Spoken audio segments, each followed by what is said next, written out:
What's up, guys? Go ahead and smash that like button because it's free, at least for now. Subscribe to the channel so you don't miss the next video, and drop anything in the comments just so I know you're alive. And without further ado, let's get into the video. In a peaceful sect, a young man managed to reach the 108th medicinal field. His system had notified him that the great law of myriad manifestations had been upgraded to the 9th level, which made him wonder just how far that power had advanced. He asked the system to open the status panel. It showed that he was currently 23 years old and possessed a 3-star talent. In addition, he noticed that his intelligence was only at 1 star and complained that the system did not need to be so harsh on him. However, his myriad human manifestations ability was at level 10. This left him excited, as he would finally be able to meet the half-saint soon, named Qing Shui. Thrilled by the situation, he kissed his tool as a form of gratitude.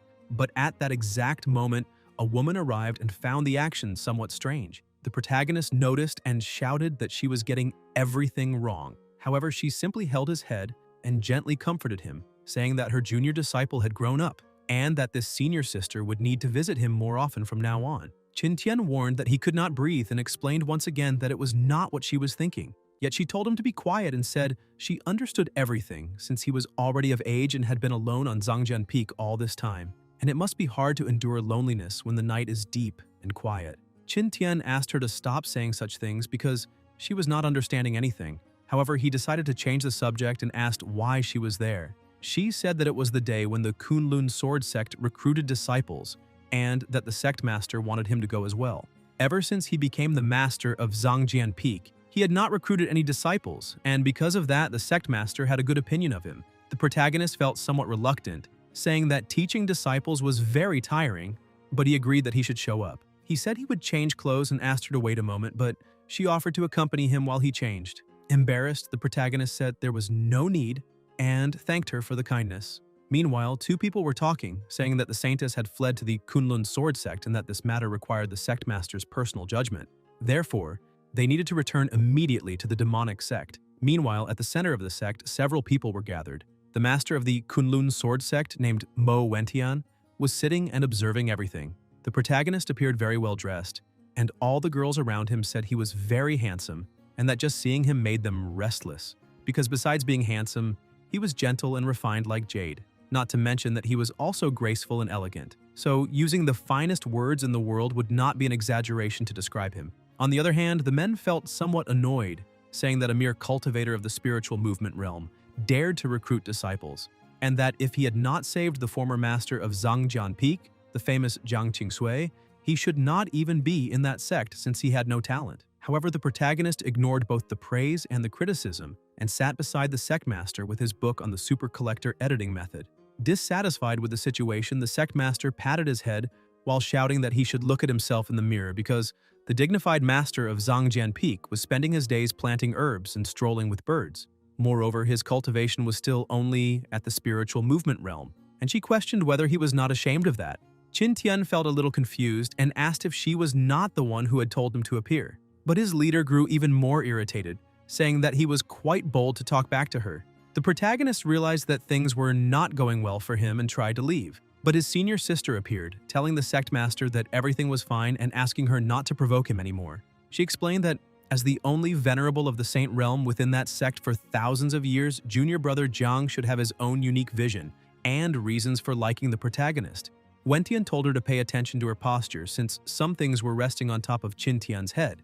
The other men felt jealous, saying that being handsome could really take people wherever they wanted, because they could not believe that even the sect master, one of the 6 great half-saints of the eastern continent, and the master of Su Peak, one of the 3 great beauties of the eastern continent, had been charmed. Wentian announces to everyone that the test is about to begin. The candidates for new disciples start measuring their strength, and after several of them are tested, the examiner calls Miao Ling. A beautiful woman steps forward and everyone is stunned, saying that she is incredibly beautiful, almost like a fairy.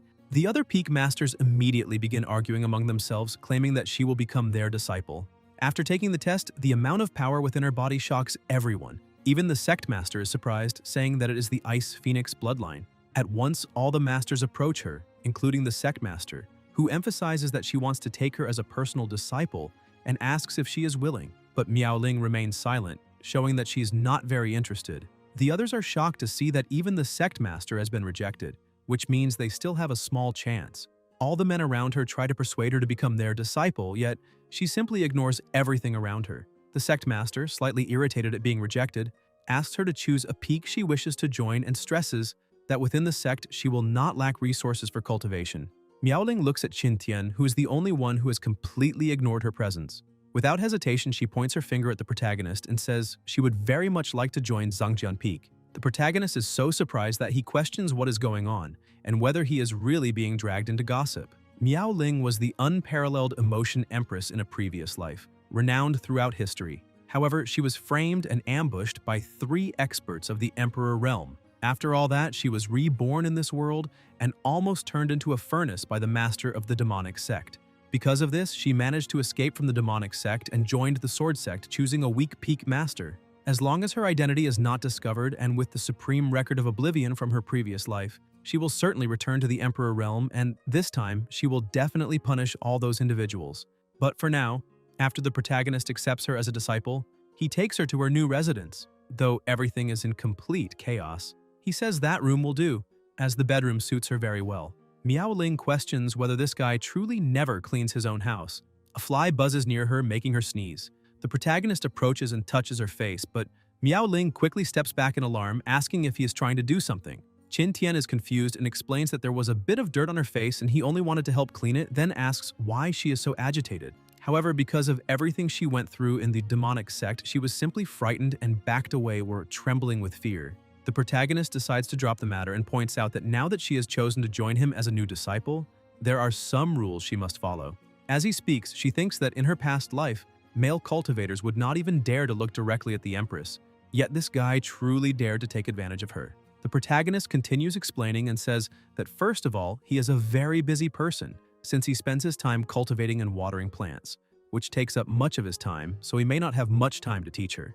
Miaoling keeps staring at him and notices that the same finger that touched her face is the one he is holding up, and when she finally recovers her cultivation, she will cut off that finger. Qintian then says that secondly, he will assign her some trivial tasks, but she is still trying to be certain which finger it was, so she does not cut off the wrong one. After explaining the situation, he sits down and asks if she is truly willing to follow these rules. Miaoling kneels in front of him and says she is willing to follow. The protagonist is impressed to see that the girl still practices swordsmanship even after becoming a disciple, which shows she is very diligent. But in truth, she is planning to cut off both his hands just to be safe. Suddenly, the system begins sending repeated notifications, congratulating the host for taking in a talented disciple and explaining that this woman is a reincarnated empress, so he must teach her cultivation very well. In addition, he receives several rewards, and all martial arts he has learned will now be used at 1 level higher, while the reward granted is the supreme sword technique, the heart sword art, along with a first-rate emperor weapon, the glacial ice emperor sword. The protagonist is astonished to see that the rewards are truly incredible. Barely able to contain his excitement, he starts jumping for joy and his new disciple asks if he is alright. Qintian quickly composes himself and says that since she has become his new disciple, he has not given her anything yet, so he would like to present her with something special. He takes the sword he just received from the system into his hand and offers it to her. Miaoling, who did not expect much from her master, questions what good things a mere cultivator of the spiritual movement realm could possibly offer. But the moment she takes the sword in her hand, she feels the blade radiating warmth and instinctively grips her own hand tightly. After examining it more carefully, she realizes that it is actually a first-rate emperor weapon. Still unable to believe it, she asks if he is truly giving that to her as a gift. Qintian says yes, and adds that the sword should be acceptable. She wonders how he can call something like that merely acceptable and questions whether this guy cannot survive without bragging, since the sword is far more than acceptable. All weapons, techniques, and elixirs are divided into levels: yellow, profound, earth, heaven, emperor, and sovereign. Each tier has lower, middle, and upper grades, as well as a peak quality. In her previous life, it was a low-grade emperor weapon that led to her downfall. Suspicious, she tells her new master that they had never met before. So why is he giving something so good and rare to her? Qintian asks what she means by why, since it should be normal for a master to give a disciple a gift. She ends up agreeing, saying that if she thinks about it that way, it does make sense. However, the gift is a bit extravagant. The protagonist points out that if she does not want it, she can simply return it, because he also has a pair of socks he has worn for many years. So if the problem is that the gift is too extravagant, those socks can serve as a present for his disciple instead. Hearing that, she immediately refuses and thinks that she does not want those smelly socks, asking herself whether this is really just a gift for a disciple. Even if she cannot figure out the truth, she must bind the sword first no matter what. After deciding to accept the gift, she pricks her finger and lets a drop of her blood fall onto the blade. A shocking amount of energy begins to circulate through the area, frightening her as she wonders why this is happening. However, the energy keeps increasing, forming a pillar that stretches from the earth to the sky, visible from several kilometers away. Another woman, who is some distance away, senses this presence and remarks that it is interesting, and that once she leaves seclusion, she will personally visit this sword sect. To contain all that energy, the protagonist intervenes and makes the sword disappear. He scolds his disciple, telling her to stop fooling around because the sect master is here. Miao Ling cannot understand how he extinguished the anomaly with just a single movement. Qin Tian asks her to come outside with him. Outside, Wentian is already waiting for them. Miao Ling greets the sect master, but Wentian ignores the new disciple and goes straight to the protagonist, yelling at him and calling him a scoundrel. Qin Tian is confused and asks what she is doing. The sect master demands that he explain in detail, since the anomaly just occurred on his peak, and asks whether he was responsible for it.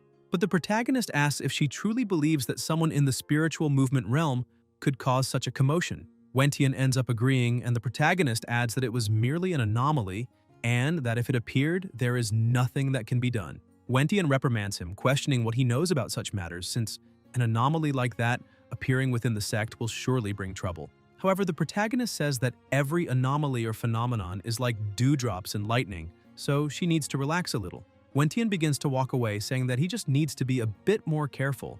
As soon as the sect master leaves, Miao Ling once again takes out her Glacial Ice Emperor sword and thinks about how her master casually produced a high-level Emperor weapon capable of causing a heavenly anomaly and then made the anomaly disappear with a single wave of his hand. After that display of power, she looks at the protagonist, feeling more and more curious about her master. The next day, early in the morning, an animal was counting and had already reached 7,664. He says that the plan for the day begins in the morning and that only by cultivating persistently every single day will there be a chance to escape the evil god, and therefore, that golden crow will absolutely have a bright future. However, in the middle of its training, the protagonist appears and grabs it by the neck. The other crows tremble in fear, saying they must stop that evil god who slaughters demons without even blinking. The protagonist plucks a few feathers from its body, and shortly after it ends up being slaughtered. As he carries the crow back to his house, he remarks that the meat is firm enough and worthy of being the most disciplined golden crow of the demon-locking pagoda. Miao Ling will have a delicious meal that day. Meanwhile, Miao Ling is focused, training her movements and practicing her icy sword intent. And with a simple motion, she cuts and freezes everything around her. She thinks that sword intent is indeed not something easy to comprehend, even with the experience from her previous life. As she concentrates on her next strike, the protagonist appears and shouts for her to come eat, but she refuses and prepares for her next move. In the blink of an eye, he appears behind her and, with a frying pan, blocks her strike, saying that she needs to eat. Miao Ling is startled, wondering when he appeared, since she did not sense his presence at all, and she would also like to know what kind of rule that is. However, the protagonist acts like a master and says that his rules are absolute. Miao Ling falls silent and obeys. Shortly after, they sit down at the table to eat, and upon smelling the aroma of the dishes, she thinks it is extremely delicious, as just the scent alone feels as if she's already tasting the food. Suddenly, the protagonist appears with another dish, saying it is chicken soup and that it is ready, but Miao Ling is slightly uneasy at the smile on his face. As he serves the chicken soup, he says that he bets with that meal she will probably be able to break through to the first level of the Golden Body realm. She asks if he is alright, since the cultivation realms are divided into mortal transformation, transcendence, spiritual movement, golden body, nirvana, creation, demigod, saint realm, and emperor realm. In total, there are 9 major realms, and each realm is divided into 3 levels, so how could she possibly break through so easily just by eating? However, as soon as she tastes the chicken soup, she feels something inside her body and drops the bowl to the floor. She can barely control herself, her breathing becomes heavy, her body temperature rises, and confused by everything, she wonders what kind of feeling is emerging within her. The blood that flows from the heart takes 20 to 25 seconds to circulate throughout the body, yet this flow of heat takes only 5 seconds. She tries her best to restrain herself, thinking she must endure it, but soon realizes she cannot hold on any longer. She lets that entire flow invade her body, and all the sensation that had been suppressed begins to spread, and she thinks it is delicious and satisfying. This means that dish is truly a delicacy of the mortal world. After a storm of sensations, she collapses onto the ground in a vulnerable position and, still breathing heavily, asks herself whether she truly succeeded. Qin Tian stares fixedly at his disciple, because as a teacher he must carefully observe whether his student is having a good reaction. The protagonist calls out to his disciple and says that he is the master here, and if he says she can advance, then she can advance. Otherwise, that Golden Crow King would have been wasted. She is shocked to discover that he used the Golden Crow King to make soup, which makes her think that her master is definitely beyond the spiritual movement realm, since all his feats and actions show that he is far stronger than someone at that realm. However, the protagonist is merely more satisfied with himself, thinking he is one step closer to making dishes that can truly shine. Curious, Miao Ling stands up and approaches her master, asking if he is. Qin Tian interrupts her, telling her to stay quiet and emphasizing that people should always keep a bit of mystery because, just as he has secrets, she also has hers. That leaves her even more stunned. Miao Ling thinks that perhaps her master knows her true identity. After finishing his meal, Qin Tian stands up and tells her to remember to finish all the food and then come to the table. Miao Ling grows irritated seeing that he is taking advantage of her again and thinks that sooner or later she will cut off his hands. Elsewhere, several monsters were frozen in place, arguing with the protagonist, saying that he goes there every day to capture some of them. However, the dragon was already irritated and said that this time the protagonist had knocked right on his door. Another monster, resembling Bigfoot, said it would be much better for the protagonist if he immediately returned the other demon kings he had captured. The bird woman said that this was very wicked, yet she actually liked a bit of all that malice, inviting him to stay and spend the night drinking with her. Qin Tian told them not to worry and said that all the others he had captured were doing very well, with rooms and even board, just no alcohol, and that in fact he was there to borrow some demon emperor blood, and the more he could get the better, as if he intended to drain them to the last drop. The bird woman was enchanted by the protagonist's wickedness and said it was wonderful to hear that, but her companion told her to wake up, because that meant he would end up dead. The dragon, already furious about the situation, said that now the protagonist had gone too far and tried to attack him. The monkey attempted to help his companion, but Qin Tian said that unfortunately, if they would not lend the blood, he would have to take it by force. And with a single movement, he broke the monkey's staff. However, that was only the first part of the attack. The protagonist used his manifestation ability and made the divine beast Zhuanwu appear in front of the monkey, swallowing him whole. Seconds later, the monkey fell without any reaction, and Qin Tian said he had already succeeded, though he was short on time and asked the other two to attack together. The dragon realized that the protagonist was far too strong and asked the bird woman for help. She agreed, though reluctantly, since she hated to harm such a handsome face. The two combined their attacks and created the fusion technique of wind and thunder, charging forward. Qin Tian merely smiled, saying that was quite a coincidence because he could do that as well. Stepping back, he struck the ground, transforming it into the white tiger of the four symbols of Lesser Yin. As he gathered energy, he formed the Heart Sword and unleashed the Heart Sword journey. The bird woman could not believe how that was possible, but with extreme ease he defeated the other two. However, he was beginning to feel cold after spending so much time in that icy climate. Moreover, he had already been away from home for several days and began to wonder whether that little girl was already missing him. After taking what he wanted, he returned home. Not long after, a huge explosion erupted in the alchemy room. Miao Ling was startled and asked whether her master had already returned. She went to check and saw that he was indeed in the middle of all that chaos, having practically blown the entire alchemy room to pieces. The protagonist saw her and was delighted, saying she had arrived at the perfect time and handed her a pill, telling her to eat it while it was hot, since it was a pill he had personally refined especially for her. Miao Ling stared at it and asked if it was truly the Demon Emperor pill. When she realized what she was holding, she panicked, because it was a first-rate heaven-grade pill called the Demon Emperor pill. And even in her previous life as an empress, obtaining such a pill had been difficult. She realized that the days her master had been away were all because of her. Qin Tian looked at her and asked why she was not eating yet and whether it was because she thought the medicine might be too bitter. But she said the taste did not matter and questioned whether he truly believed that place was appropriate. When he looked behind him, he understood what he had done and admitted that the place did seem somewhat unsuitable. So they moved elsewhere and she consumed the pill, which quickly began to take effect. Qin Tian watched her and thought that slowly, he needed to transfer his spiritual energy into her body. Moreover, her condition was excellent, and this was the awakening. But suddenly, she turned toward him and pushed him back, drawing closer and closer, her body burning as she looked at him and said that she wanted him. Qin Tian was startled and asked whether she truly meant that, but she simply stopped him from speaking. Qin Tian thought that he was a transmigrator who had obtained a system and was now facing a major crisis of his innocence. Miao Ling was completely overcome, saying that this time her master had nowhere to escape. He shouted for her to come to her senses, since there was not that level of intimacy between them, but she refused, saying that if there was no intimacy, they could create it here and now, because just by sensing her master's scent, she felt ready to take the next step. The energy around her shifts, and the protagonist realizes that the medicinal effects of the Demon Emperor pill are about to completely dissipate. He thinks that, first of all, he is an honest gentleman, so he must guide her medicinal effects toward her awakening. And, as a dedicated master, he channels all that energy to the proper point. However, she gets a little carried away and bites him, leaving him slightly annoyed while she laughs. Suddenly, she feels something growing within her, and the awakening finally happens. An overwhelming amount of energy floods the area. Qin Tian realizes that the breakthrough was a success. Immediately afterward, the system appears and announces that the host disciple has awakened the ancient Ice Phoenix bloodline of Emperor grade, advanced 1 realm, and reached level 1 of the Nirvana realm. In addition, the host's aptitude has been promoted to grade 7, and the rewards have increased by 60%. He thinks that this time he has obtained a great harvest and, on top of that, kept his innocence intact. Miao Ling temporarily loses consciousness due to the awakening, so he decides to let her rest for a while. Sometime later, while drinking his tea, he notices that she has awakened.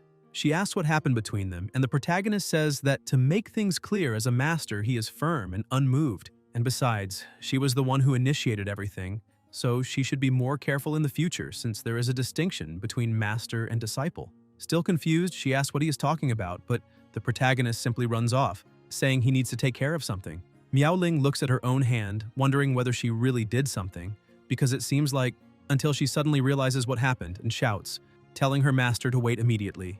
But before she can go after him, the sect leader arrives along with other members and asks whether her bloodline has awakened. Miao Ling does not know how to respond. However, the leader, excited, says that this is excellent and that it seems heaven has blessed Kunlun, since she has the potential for the Saint Realm, which means the sect will have a second Saint Realm. As always, the envy of others is uncontrollable and utterly regrettable. The other peak masters say that Miao Ling should not remain on that peak any longer, and besides, she has heavenly talent, so it is not appropriate for her to stay with someone as useless as the protagonist.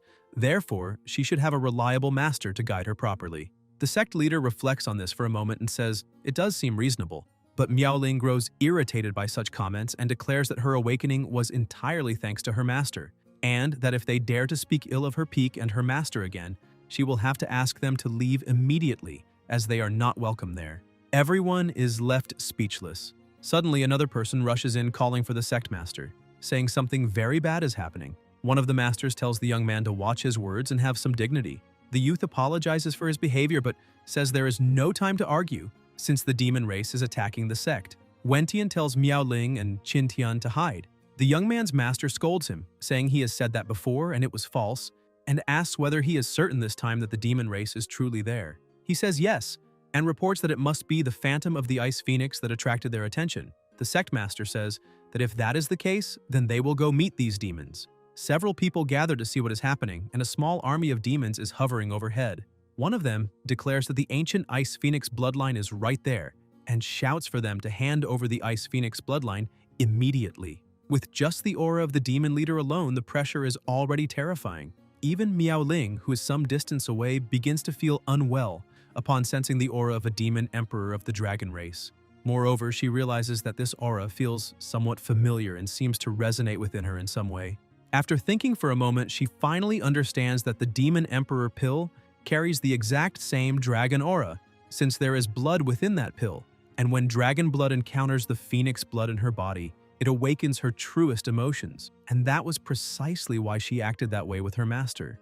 Remembering what happened, she gently opens the door, calling out for her master and asking whether he did that on purpose, but when she looks inside the house, she realizes that no one is there. The sect leader also releases her aura, declaring that a mere dragon demon emperor dares to make such a bold claim. He tries to attack her, but she defends with ease, asking where all that arrogant aura went and continuing to mock him, questioning whether he truly plans to destroy that place with such pathetic strength. The emperor admits that his strength is indeed insufficient, but with Qingpeng and Mihu, there are 3 demon emperors in total, so perhaps that will be enough. Moreover, within 5 minutes they will arrive, and then she will not be able to protect the sect alone. Wentian grows concerned, asking whether there really are other demon emperors present. Not far from there, Qingpeng was arguing with Mihu, saying it was all her fault because he was merely recovering. So, what exactly was she watching? She explains that the episode was so short that she thought there would not be time. However, the protagonist was already near them and holding a paper airplane marked with the number 78.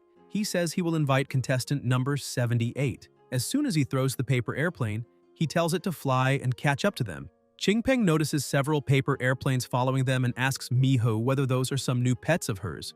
She cannot understand how that is possible. Suddenly, the monkey notices a bit of fire coming from the plane, and right after that, a huge explosion occurs.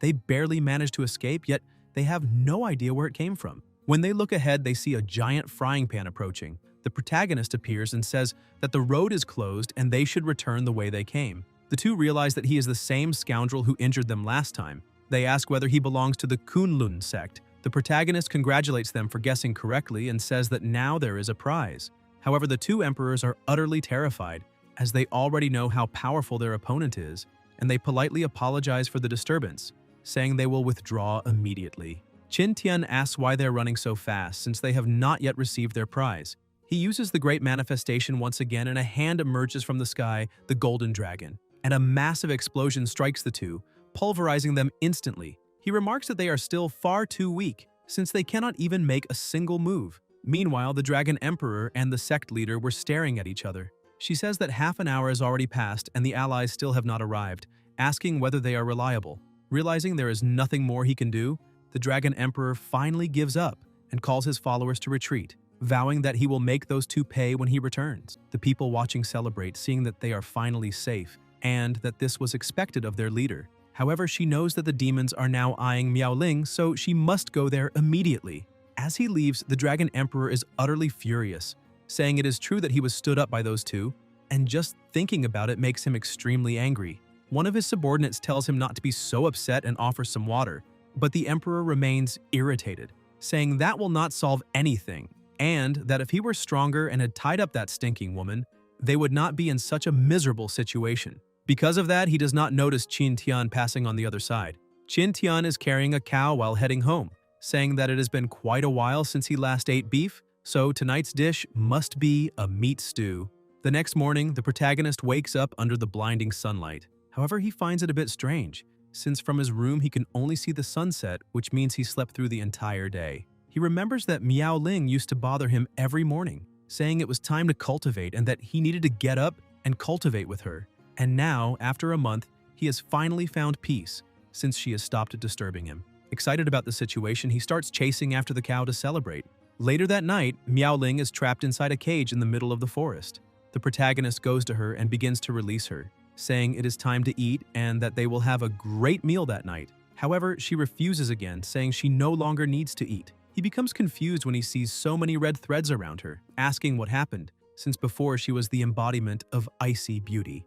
Miaoling tells him not to touch her, explaining that it is merely a side effect of cultivating the Tai Shang Wangqing record. The protagonist thinks about it for a moment and begins to recall that he has heard about it somewhere before. She explains that perceiving destiny means forgetting emotions, and that Tai Shang is a cultivation technique that pursues the path of emotionlessness, leading directly to the Emperor stage. The protagonist reprimands her, saying she is completely wrong and has entirely misunderstood it. He begins to explain that the technique does not cultivate a lack of emotion, but rather having emotions without being bound by them, dealing with emotions with broad vision and detachment. Miaoling looks at her master as if he were a true god and asks if she was mistaken. Her master then says that in truth, whether having emotions or being without emotions, neither path would suit her very well.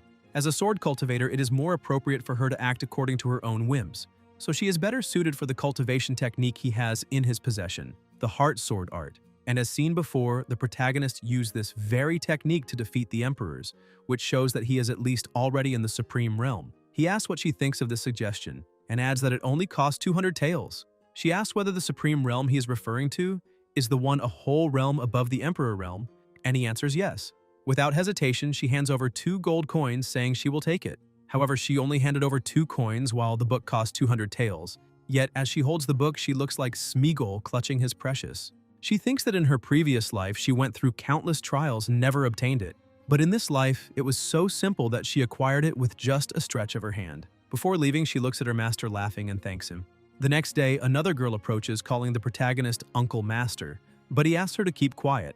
That was Yan Qingxi, Wentian's personal disciple. He explains to her that Miaoling's previous cultivation technique had run into problems. Qingxi asks if she is all right. The protagonist says his disciple is very well, and that now, with his help, she is cultivating a new technique even more powerful than the previous one. Qingxi is impressed, saying that was expected of her uncle master. While Miaoling was cultivating, she kept hearing things like, "How delicious, what is this, branded fries? My cooking is very good. Uncle Master is the best in the entire sect." Gradually, this began to irritate her, and furious, she shouts that the two of them can go talk by the river, on top of the mountain, or even inside a volcano. She does not care, she just needs to cultivate in silence. Qin Tian says he knows and asks whether she knows why he is doing that. Elegantly, he says that as the saying goes, not being stirred by external things is called tranquility. Not being filled by external things is called emptiness. Only by possessing a heart that can remain balanced in the face of any danger can one walk farther on the path of the Tao. Therefore, all of this is to temper her state of mind. Qingxi applauds, saying her uncle master is an excellent teacher. Miaoling ends up agreeing with the explanation, saying it actually makes sense. The protagonist explains that if left too long, the soda will lose its fizz and the fries will become soft, so they must eat quickly. Miaoling stares at him. The protagonist asks why she is drawing her sword. Miaoling says that unfortunately today, she must commit the utmost disrespect by eliminating her own master. The two start running and she chases after him, completely irritated by the situation. Sometime later, in the middle of an open pasture, the protagonist is meeting the Monkey Emperor. Qin Tian says he should not have come there. However, Qingpeng says that even so, he had to do it. They begin to fight and the protagonist laughs, saying there has not been the slightest change, and with ease defeats the Demon Emperor once again. He goes to the lake and takes another jar. Qingpeng tries to stop him, saying that is his wine, but Qin Tian writes his name on the jar and says now it is his wine. After taking all the wine bottles, he says he needs to return home to enjoy that wine with his disciple. While the emperor is left in tears, the protagonist walks away with unshakable peace and tranquility. Moreover, he realizes that he needs to check the system, since it has been quite a while and things must have piled up. Upon opening the system, he receives a notification saying that the rewards have been accumulated. The great manifestation of the self has been upgraded to level 1, the myriad ancient immortal body to level 1, the 10 laws of space-time, and the ability to summon his spiritual body to assist him. He is delighted with the rewards and celebrates, saying that it is time to soar. Meanwhile, at Hidden Sword Peak in the bamboo forest, Qingxi celebrates that she has finally mastered sword intent, as she had been troubled by it for 10 years, and thanks Miaoling for her help. Miaoling says it is nothing, since cultivating together with her also allowed her to gain something. Qingxi continues hugging her, saying that at first she had wrongly accused Miaoling, but that it was all the protagonist's fault and that it is true she is a beautiful and cute woman. Qingxi says goodbye, saying she needs to return to share the good news with her master. Miaoling stretches her body, saying that after cultivating for so long she is covered in dust and needs a bath. She quickly heads to the hot springs and enjoys the comfort. A few minutes later, she already expects someone to appear. Qin Tian, who has been watching, says he has just prepared a delicious meal and asks her to come enjoy the midnight snack with him. Miaoling is astonished, saying it always happens the same way and that this coincidence is absurd, whether she is changing clothes or even in the bathroom at home. Irritated, she asks her master whether this is intentional or an accident, but Qin Tian says it is obviously intentional and that she already knew that. Moreover, he adds that he managed to produce some 800-year-aged monkey wine, so she needs to hurry and get dressed to drink with him, and she does not need to worry because he will not peek. Even so, she asks him to leave politely. While waiting for her, the protagonist says that his daughter has grown up. Miaoling approaches and asks what he is thinking again, since he is smiling so innocently. Seeing how beautiful she looks, he is left speechless, and with an awkward smile says she looks wonderful in those clothes. Miaoling agrees, however she points out that the clothes her master bought for her are very tight around her attributes, making her feel a little short of breath. Suddenly, one of the buttons pops open and Qin Tian remarks that they are indeed very large. Miaoling chases after her master while he runs away, shouting that they can talk. The next day, in the garden, the protagonist is cooking for the two of them, and while eating, she says his cooking is getting better and better. Qin Tian tells her she should eat a bit more, but suddenly he notices something, and his disciple asks what is wrong. He says that the half-saint has brought people to Kunlun and that this may cause trouble. He invites her to go to the main peak to see what is happening. At the training ground of the main peak, several people are gathered. Wentian says she heard that Elder Leng Ya has been challenging disciples from various sects with the sect leader's eldest disciple, but she does not know why. Leng Ya says it is merely a misunderstanding. Leng Ya is the Grand Elder of Penglai sect. He explains that Xiao Hua has reached a bottleneck and wishes to spar with the disciples from other sects to seek a breakthrough, but the real reason they are there is because they wanted to witness the legendary ancient bloodline. Miaoling thinks that Old Fox has no good intentions and must have other motives. Wentian apologizes, but unfortunately Miaoling is in seclusion. Lengya says it seems they arrived at an inconvenient time. Xiaohua asks whether the lightning summoning art is ready yet, as he is getting bored while waiting. Suddenly, another young man arrives and apologizes for making him wait, but warns that Xiaohua will regret allowing him to complete the lightning summoning art. He is the son of the Thunder Peak Master. The young man prepares to attack and charges forward, saying that once it is over, there will be no use crying. But Xiaohua remarks that unfortunately, in his eyes, the opponent is merely average, and using only a mid-tier heaven-grade martial skill, he strikes the Peak Master's son, sending him crashing violently into the wall and defeating him with ease. The spectators cannot even see what happened, as it all occurs too quickly. The Thunder Peak Master becomes furious, but Xiaohua apologizes, saying the boy was too weak and that he truly did not expect him to be unable to block even a single move. Eager for the next fight, he tells the next person to come up. However, no one steps forward, which leaves him somewhat disappointed. Qingxi goes to her master and says she wants to participate, because if this continues, the confidence of all the other disciples will be destroyed. Her master tells her to be very careful. Qingxi agrees and says that for safety, they need to call the junior sister as well, but Wentian questions what the point of calling her would be, since she is not good enough. Qingxi reprimands her master, saying she knows nothing. She explains that under the guidance of the little uncle master, Miaoling has already comprehended sword intent and moreover, has glimpsed the threshold of a deeper sword intent because of it.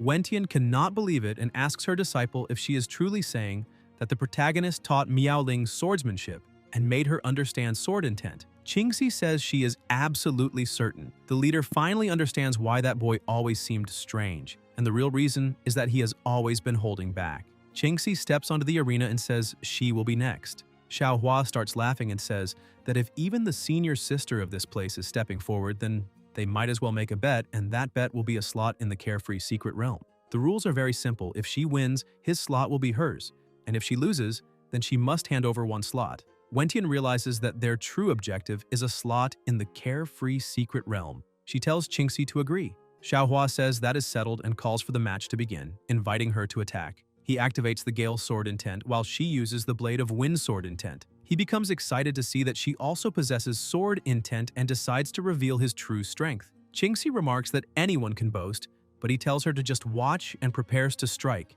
saying that this is a realm where sword intent has advanced even further, the fusion of sword intent and sword technique. With a devastating attack, he hits her, sending her soaring high into the air and defeating her. The leader grows worried while the others simply watch, saying she was thrown very high. Her sword falls to the ground, but the protagonist catches her in his arms, saying they have arrived. All the women look at the protagonist and say that Uncle Master is very handsome, and they envy the senior sister, because they also want to be held like that. Xiaohua becomes jealous and says he does not understand how those vulgar people think that way all the time.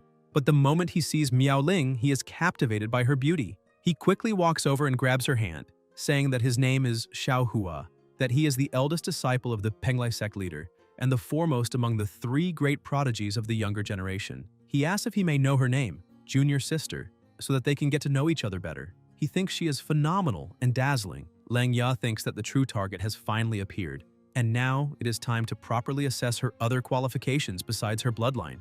Qin Tian slaps Xiaohua's hand away, calling him an insect. Xiaohua becomes furious, thinking he is being called a bug, saying that Qin Tian is nothing but sticky trash. The 2 women grow angry and shout at him, saying the sticky one there is him. Xiaohua tells them to wait a moment because he heard a rumor about a very handsome but completely useless Uncle Master here, and it seems that person is standing right there. The only explanation then is that everyone must be hypnotized by beauty. Therefore, he must save them all by showing that strength is what truly matters.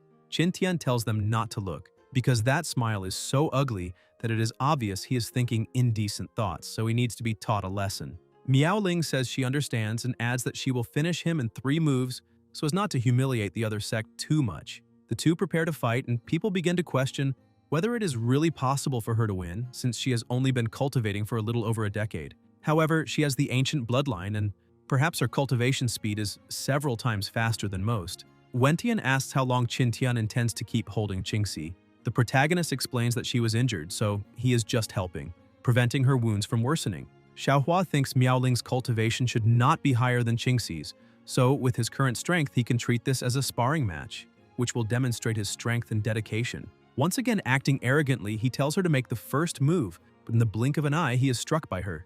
Miaoling calmly states that the first move has already passed, and that if not for her master's request, he would have been completely annihilated on the spot. Xiaohua curses at her, saying that if he had not deliberately let her win, she would not have even touched him. He tries to counterattack using a martial skill infused with sword intent, but his sword is completely shattered by her. Miaoling states that his movement is far too crude and that his skills are superficial, that true martial arts combined with sword intent should be different, and therefore she will demonstrate. She explains that sword intent relates to the bone, the martial skill to the flesh, and the skin to the outward form. Xiaohua grows desperate and is struck by her without any chance to defend himself. The crowd shouts that this is how a genius performs and that such trash is no match for their sect. Kneeling on the ground, Xiaohua asks how it is possible that she used the great sword intent of realization. Miaoling replies that nothing is impossible, and that now comes the final move, the Jade Bone Wind. Xiaohua is completely defenseless, like an ant trying to move a mountain, and the attack hits him. The leader asks whether she truly won. Xiaohua is entirely frozen, and everyone begins to celebrate, saying they have won, and that, it seems, among the younger generation, their junior sister is unmatched. The old elder quickly leaps forward and catches his disciple with a smile on his face, for he has finally found what he was looking for. After the end of the fight, Qintian and Qingxi praise Miaoling, leaving her a little embarrassed. In a distant place at the peak of a mountain, Leng Ya was informing the palace mistress that they had found the most suitable host. She carries the ancient bloodline of the Ice Phoenix and has mastered the sword intent of great perfection. Mu Yisui says that Leng Ya did a good job, and that once she recovers her physical body, she will unify the Eastern continent and Leng Ya will be greatly rewarded. He thanks the palace mistress for the opportunity to serve her. Yixue says that that empress was ruthless and that the humiliation she made her suffer will be repaid 100-fold once she is free. Meanwhile, in the secret realm, carefree, a group of people stood at the top of a mountain observing. The young woman explains that this is the secret realm opened at great cost by the Penglai, Kunlun, and Taibai sects. It opens once every 20 years and contains many opportunities, such as spiritual herbs and treasures. However, there are two restrictions. First, only those below the Nirvana realm may enter. Anyone who exceeds it will be expelled. Second, at most 9 people may enter after it opens. The key to entering that secret realm is the token in their hands. In addition, they must remember that after entering the secret realm, they will have only 7 days to explore. She asks them to make good use of this time, and if there are no questions, they may depart, as she will await good news from all the elites. After the explanation, the group jumps in to enter. Yixue had already prepared and notices that Miaoling has entered the secret realm. She asks one of her subordinates to take her there. Meanwhile, inside the secret realm, Miaoling was exploring the place, as she had become separated from her companions. Moreover, her master had not mentioned anything about this happening. She senses that something is watching her and asks who it is. A figure rushes toward her, but startled, she attacks and eliminates it with ease. A scroll falls from the body, and upon picking it up, she begins to read, wondering if this is the opportunity her master had told her about. It is a treasure map, showing the location of the sacred celestial phoenix fruit. She remembers that fruit because if she can eat it, she will surpass the limit of the Nirvana realm and be only a step away from the creation realm. Excited by her opportunity, she starts moving quickly in search of the sacred fruit, but a crow watches her closely. Sometime later, she finally finds the fruit and her eyes shine, for with that sacred celestial phoenix fruit, she will soon be able to advance to the creation realm. But just as she approaches, she steps into a trap and realizes it is a formation that seals movement. Yixue appears behind her, saying that now that body will be hers. Miaoling begins to freeze her own body, saying that it truly was a conspiracy, and that the mastermind behind it is a nascent soul, and clearly their goal is to seize her body and be reborn. Yixue realizes that something is wrong, and the body she had captured was only an ice clone. Irritated, she shatters the clone, having been deceived by a mere brat. Suddenly, she hears a noise and attacks, but Miaoling steps out of the explosion as if nothing had happened. Yixue is shocked to see that she is the ruthless empress. Miaoling asks who the idiot is that is trying to attack her. Yixue becomes so enraged that she starts shouting, saying that Miaoling caused the destruction of the heavenly demon palace and that her body was destroyed in the process as well, questioning whether she truly does not remember. Miaoling thinks for a moment and says she does not remember anything. Yixue is completely infuriated to see that her enemy does not remember her. However, she says she heard rumors that the Empress had fallen and, judging by her current state, she must be in a reborn body. Miaoling simply laughs, asking how anyone could possibly know such a thing, and that if she wants to find out, she can try. Yixue confidently says she believes the rumors and that the Empress has lost the power of her imperial realm, so at this moment she is merely a weakling in the Nirvana realm. She begins to attack, ordering the Empress to obediently hand over her physical body, but Miaoling manages to dodge the first strike and uses the Ice Jade sword. The battle between the two grows immense in scale, causing multiple explosions throughout the forest. Yixue realizes that the sword blocking all her attacks is an imperial weapon. With that, she becomes even more excited, saying that it truly is her lucky day, for after obtaining a body with excellent talent, she can also acquire an unstoppable and unparalleled weapon. She continues pressing forward, telling the Empress to surrender at once, but she does not want to damage the body she intends to take. However, Miaoling cuts off her hands, telling Yixue not to be so ridiculous, since she is only a soul in the Saint Realm who has lost her physical body. Moreover, the rules of that secret realm limit the strength of all outsiders, so those who exceed the Nirvana realm must seal their own cultivation to enter. Therefore, Yixue is no exception to the rule. Yixue dodges the attack and starts laughing, saying that the Empress is right. However, every rule has a loophole, and the carefree secret realm is no exception. As she releases her power, a tremendous pressure spreads around them. Miaoling grows concerned upon realizing that it is the power of a half-saint. Suddenly, Yixue vanishes from in front of her with incredible speed and appears behind her, saying that, to be more precise, a half-saint on the verge of reaching the Saint Realm is her current level, and now she will finally have a physical body again. Miaoling realizes she cannot move, and asks when that happened. Yixue replies that she should already know that gaining this power, which can be used inside the secret realm while exceeding the Nirvana realm, cost immense training and suffering. On the brink of death in the past, she had thought she needed to quickly recover her own soul because she could not fall there as she still had enemies to eliminate. She had to stay alive to achieve her revenge. A beast approaches Miaoling and she realizes it is a monster only at the half-saint realm, so even with her cultivation limited by the secret realm, she can still eliminate it. As soon as Miaoling realizes she has no chance of winning, she touches her amulet and calls for her master, saying that now it is his turn. Qin Tian senses the call. Some time ago, the protagonist had met with her, telling her that there were still 3 days before the opening of the carefree secret realm, and that inside it she would encounter dangers. So she needed to activate the special temporal token and always keep it close. She had asked how he could do anything while being so far away. Qin Tian explained that when she needed him, he would come out of that amulet to help her. Miaoling understood and stored it in a well-protected place, leaving Qin Tian speechless. The Empress told her master to be very careful when coming out. Returning to the present, he knows his disciple went to the carefree secret realm with her senior sister, so his time alone has returned, and, pleased with that, he thinks it is time to enjoy himself. He goes to a restaurant and orders noodles. Just by smelling the aroma and sensing the ingredients of the city, he is impressed, proving that the dish lives up to its reputation. But while he is eating, he hears his disciples cry for help and wonders if that truly is the distress signal. Xiaohua was ordering food when Qin Tian suddenly disappears from behind him. Yixue, who was about to accomplish her goal, asks the Empress if that truly was her final resort, because there is no need for more pointless fighting. She throws the amulet away, saying it is nothing but a useless object, but the protagonist appears wearing a mask covering his face and asks what exactly is useless. Yixue asks who he is, but she is struck, and, with just one punch, he sends her flying so forcefully that it causes a massive explosion. He holds Miaoling and asks if she is alright and what happened there. He also wants to know where the others are and why they are not together. Miaoling, barely able to speak, says she will transmit all the memories of that period to her master. Within seconds, he understands what truly happened and that Leng Ya and that woman are working together. And now the entire spectacle makes sense, because that old imbecile brought his disciple to challenge the others, only to find a suitable body for that woman. Miaoling asks her master why he is wearing a monkey hat, because it looks very silly. The protagonist explains that it is the secret that allows him to use his half-saint power to break through the restrictions of the secret realm. Furthermore, the principle is very simple. After eliminating demonic beasts in the secret realm, the soul of a demonic beast can serve as a substitute. His disciple says that if that woman can also use half-saint power, it means she eliminated a half-saint level demonic beast. The master replies that is exactly the case.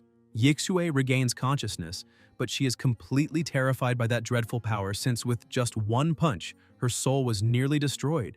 And it seems that the demonic beast soul within the protagonist is the sacred spiritual explosion monkey from the core of the secret realm, where power reigns supreme. Her soul could no longer withstand possessing the Empress's body, and even if she could still manage it, she would have no chance of fighting someone as powerful as the protagonist. Thus, the only option left is to use her original body. She gathers her power, saying that all of this is that woman's fault for turning her into a demonic beast. Meanwhile, the Empress is astonished that her master appeared so quickly since she had only just asked for help and he showed up immediately. The protagonist says that is obvious because, as a master, he always keeps his word. So if he said he would appear like lightning, then it is certainly true. The ground begins to tremble and they shout that something is moving underground. Suddenly, Yixue reappears in the body of a demonic beast, vowing to eliminate the Empress and that meddlesome man. She starts spraying venom at them, and the protagonist tells Miaoling to get away from there. However, she grows worried and tells him to be careful, but Qin Tian says not to worry and counterattacks with a barrage of punches. However, the blows have no effect at all. Yixue points out that his punches are far too weak and powerless compared to her defenses. The protagonist realizes that her skin is incredibly tough. Yixue attacks again, forcing him backward. He realizes that the fight is becoming more troublesome than he expected, and the most serious problem now is that he cannot break through her defenses. She keeps attacking and pressing forward, and with just a touch of his clothes, the fabric dissolves. He realizes it is venom, so he cannot allow it to touch his body under any circumstances. Miaoling shouts for her master to be careful, but before he realizes it, he is already trapped in a spider web and quickly wrapped into a cocoon. Yixue watches to see if anything will happen. Miaoling, who is also watching, is worried at first, but then understands what is truly happening. Yixue, still confused, asks if she has won and happily says that now the next enemy is… But suddenly a slash bursts out from inside the cocoon, and the protagonist frees himself with ease. He remarks that he had completely forgotten about the Ice Jade sword, but fortunately his disciple reacted in time. Yixue cannot understand how this is possible, but Qin Tian interrupts her, saying that now it is his turn to have some fun, and he uses the Sun and Moon hand seals combined with the Single Mouth, Heart, and Treasure Head body seals. 3 seals are enough. He advances swiftly and Yixue screams to block that attack, but the gap in power between them is so vast that the protagonist pierces through her defense and body as if they were nothing at all, using his Heart Sword technique. After finishing the fight, he tosses the sword to Miaoling, telling her to grab it quickly because there is still good news. He looks at the fruits and says that they truly are there. Miaoling notices that the sacred fruit is completely unharmed. The protagonist picks up the fruit and says that this means the sacred fruit is especially for her, so she must eat it quickly as he will protect her. As soon as she consumes the fruit, something incredibly powerful begins to grow inside her body. The protagonist looks at the system and says it is done. The system congratulates him on his disciple reaching the peak of the Nirvana realm, and the host's login reward increases by 20%. Miaoling looks at her own body and realizes her energy is overflowing, and that after returning to the peak and entering seclusion for some time, she will be able to advance to the creation realm. The protagonist says that before that, there is still one thing she needs to resolve. With a chain, he begins searching through the mountain, and she asks what he is talking about. The chain continues advancing underground, and a few seconds later, the protagonist pulls it back, shouting that he has finally caught the one hiding thousands of meters beneath the surface. He has captured Leng Ya. She cannot believe that the Grand Elder was there. Leng Ya remarks that everyone says Kunlun's youngest uncle is useless, but it seems the protagonist managed to deceive them all. Qin Tian says he needs to return immediately because his noodles are getting cold, so he will leave that useless old man to her. She asks if he is really leaving already, but her master tells her not to worry, because he will transfer the remaining energy of the spiritual explosion monkey to her, and with that she will temporarily possess the power of a half-saint realm. He simply disappears, saying he will be waiting for her at the peak. The chain binding the old elder begins to loosen. He stands up, saying that it seems the protagonist has a lot of confidence in her, and asks whether she truly believes that a novice half-saint like her can defeat an experienced half-saint like him. However, she remains completely calm, since in her previous life she had been the ruthless empress, so when it comes to experience, she is unmatched. The elder tries to attack her, saying he would like to see whether she is really capable of fighting him. She dodges the attacks, thinking that this current body feels even lighter than she imagined, and that this must be the amplification of her bloodline after reaching a higher realm. Acting arrogantly, the elder asks what is wrong and questions whether that useless master failed to teach her how to use the abilities of a half-saint, but Miaoling steps on his sword, saying she is merely getting used to the new power. She quickly corrects herself, saying that in fact she is simply recalling the sensations of the past. The elder keeps attacking, saying that even though she has the power of a half-saint, all she can do is dodge, so she is nothing but a frightened little girl. And now he will end everything before she can even touch the ground. Miaoling calmly says that now it is her turn to act. The elder tries to strike her, but she vanishes from his sight and appears behind him with terrifying speed. She says she still has a strength that needs to be shown, and even though he blocks the attack, her power is so overwhelming that it hurls him against a rock with frightening force. She thinks that even with this strength compared to her past self, she's still very far behind. However, that is not important now, since she is only at the half-saint realm. The elder cannot understand how she possesses such incredible speed and immense power. Miaoling says she does not have time and wants to end this farce quickly. The elder releases his true power, saying he has not yet shown what he is capable of, and even so, this little girl dares to speak so arrogantly just because she gained a slight advantage. Today she will understand what a true saint is. But Miaoling continues smiling, asking what a mere half-saint really is compared to her true power, since she has eliminated so many half-saints that she cannot even count them. The battle continues, the explosions are terrifying, and the ending is already known to all. In another part of the forest, the group is searching for her, asking where she is. Miaoling appears, saying she is right there. Jingxi runs to her with tears in her eyes and asks where she had gone because she was extremely worried. She also wants to know what happened, since they were all together the moment they entered that realm. Miaoling explains that she just had a small, fortuitous encounter. Everyone grows curious and asks her to explain better. The Empress says that, in fact, when she entered the realm, a ruby suddenly appeared in her hand. While she vaguely explains what happened, the protagonist happily returns to his noodles. But as soon as he sits down at the table, he notices his bowl on the ground and asks what is going on. A great commotion is unfolding. The guards are being attacked by someone trying to capture the princess. Even as she attempts to escape, another person appears, asking where she is going and ordering her to surrender immediately. The other man behind her holds two people hostage, telling the princess that she probably would not want the citizens of that realm to get hurt. Worried about the situation, she wonders what she should do. While all of this is happening, the protagonist appears at a window shouting to the heavens that his bowl of noodles has fallen and that he did not get to eat anything, asking why he is being punished like this. The princess thinks this might be a good opportunity and shouts to the young master, saying she is Princess Ming Yilian of the Chongming Kingdom and asking for help. But one of the invaders warns the protagonist that this is the demon sect's business and that if he does not want to lose his life, he should mind his own affairs. However, he chose an extremely bad moment to act arrogantly. The protagonist is so irritated about not having eaten his noodles that he tells the two villains they are making too much noise, since he was complaining to the heavens. In a matter of seconds, he unleashes an explosion so powerful that it pulverizes the villains and the ground beneath them, creating a massive crater. The princess is so frightened by the overwhelming power that she says it is incredible. She runs to the protagonist, thanking the young master for saving her life, and asks whether he would like to return to the palace with her so she can repay his kindness. But he refuses, saying he has other matters to attend to. He steps onto his flying pan while she keeps shouting for him to wait a moment. She realizes he has truly left, but fortunately she managed to record his appearance with a projection stone.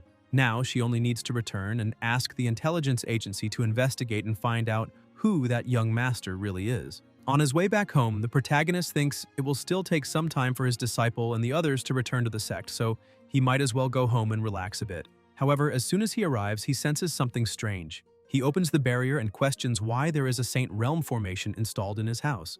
Looking around, he notices there is no sign of anyone, and that the place has been abandoned for at least half a month. He searches everywhere to see whether his father and mother are safe, but as soon as he steps on the floor, he realizes something is wrong. One of the tiles pops up, and he thinks it might be a trap. However, only two puppets appear. The puppets say that his parents went out to have fun with the household servants, and that he does not need to worry, but he should be careful of Shu. He does not quite understand and asks what exactly he should be careful about. Sometime later, the protagonist is walking through the forest and, excited, says it is time to log in for some good luck. As a reward, he obtains two super small master balls. Suddenly, a small object drops from the system and he stares at it. Irritated, he throws it to the ground, saying it is a scam, since he signed in for 49 days and all he received was that thing. He also tells the little bastard not to think he would fail to recognize it, because he has already defeated all the poke something that he cannot mention since he does not have the rights. Suddenly a fox leaps out, but that thing on the ground captures the fox and pulls it inside. He realizes it really is that thing that starts with poke and ends with mon. He picks the object up from the ground, notices it is still making noise, and asks how long it will keep making that sound. Suddenly another person arrives, calling out to the protagonist and tells him to leave, because the sphere that captured the Empress of Qingqiu belongs to him. The protagonist turns around and asks what an empress is, emphasizing that the object does not belong to that man. The man is impressed by the protagonist's beauty and steps closer, saying that Fox is the empress of Qingqiu, of that he is certain. Moreover, she is someone the Emperor Alliance wants to capture, and that alliance is very terrifying, so he should obediently hand her over.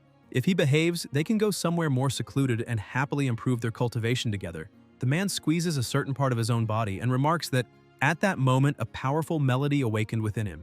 The protagonist is horrified and shouts for that pervert to stay away. The man becomes upset and starts crying, saying the young man really dared to say that, and for that he deserves to be crushed so he can never speak again. He tries to attack, but Qin Tian dodges and keeps his item safe. Completely enraged, the man tells the protagonist to stop dodging and immediately return the sphere. But the protagonist keeps insisting the pervert should stop lying because the sphere belongs to him. The man becomes utterly furious upon hearing that word again and starts attacking wildly, destroying everything around them. However, the protagonist manages to shake him off, but that thing keeps making noise until suddenly it stops.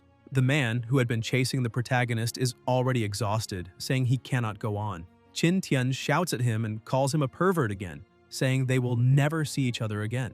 Once more, the man tries to grab him, but falls into a trap. And while the trap does all the work, the protagonist walks away wondering whether that fox is edible. Sometime later at the protagonist's house, the fox wakes up and asks where she is because it does not look like the Emperor Alliance, and without understanding what is happening, wonders whether someone saved her. Qin Tian, who had been waiting, says that the fox has finally woken up. She turns and asks who he is.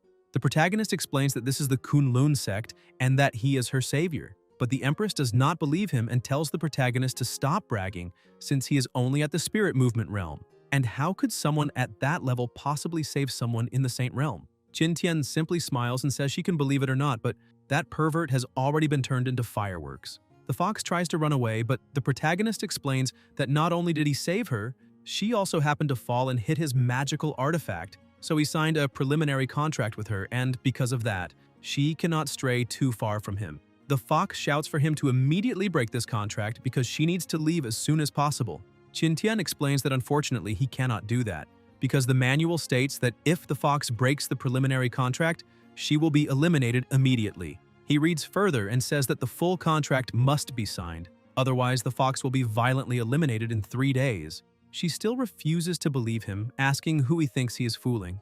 Qin Tian asks whether she can examine her own sea of consciousness, because she should be able to sense the contract information within it. She decides to test it and sees that he was telling the truth, so she asks if there is no other way. She then explains that she was framed and offended many powerful forces, so signing a contract with her means taking on her karma, which would harm him. Qin Tian tells her to relax, since they can sign the contract because he is very powerful and fears no karma at all. The Empress thinks she has just met a fool who only talks big and does nothing, but with no alternative, she decides she will have to find an opportunity to seize that object and then escape with it. The protagonist grabs the fox's paw, saying they need to sign the contract because the time limit is 100 years, or until her cultivation realm surpasses his. Upon hearing that she will be free once she exceeds him, she becomes excited, saying he should have mentioned that earlier because that condition is extremely easy. She only needs to cultivate for a while and she will surpass him. She agrees to sign the contract and the system announces that it has been sealed. As a result, he receives the reward of the supreme cultivation method. The fox thinks that from now on she must cultivate as much as possible and strive to recover her level. That way she can break the contract and leave. But suddenly she feels intense pain in one of her paws, since the injuries she suffered earlier were severe. The protagonist notices and says he is a very good boss, telling the little rookie puppy to wait a moment because she needs to eat first. The fox becomes furious and says the rookie puppy is him and his entire family. Because of that, she refuses to eat, but her hunger keeps increasing, so she finds an excuse to feed herself, saying she is only doing it to gain strength to cultivate.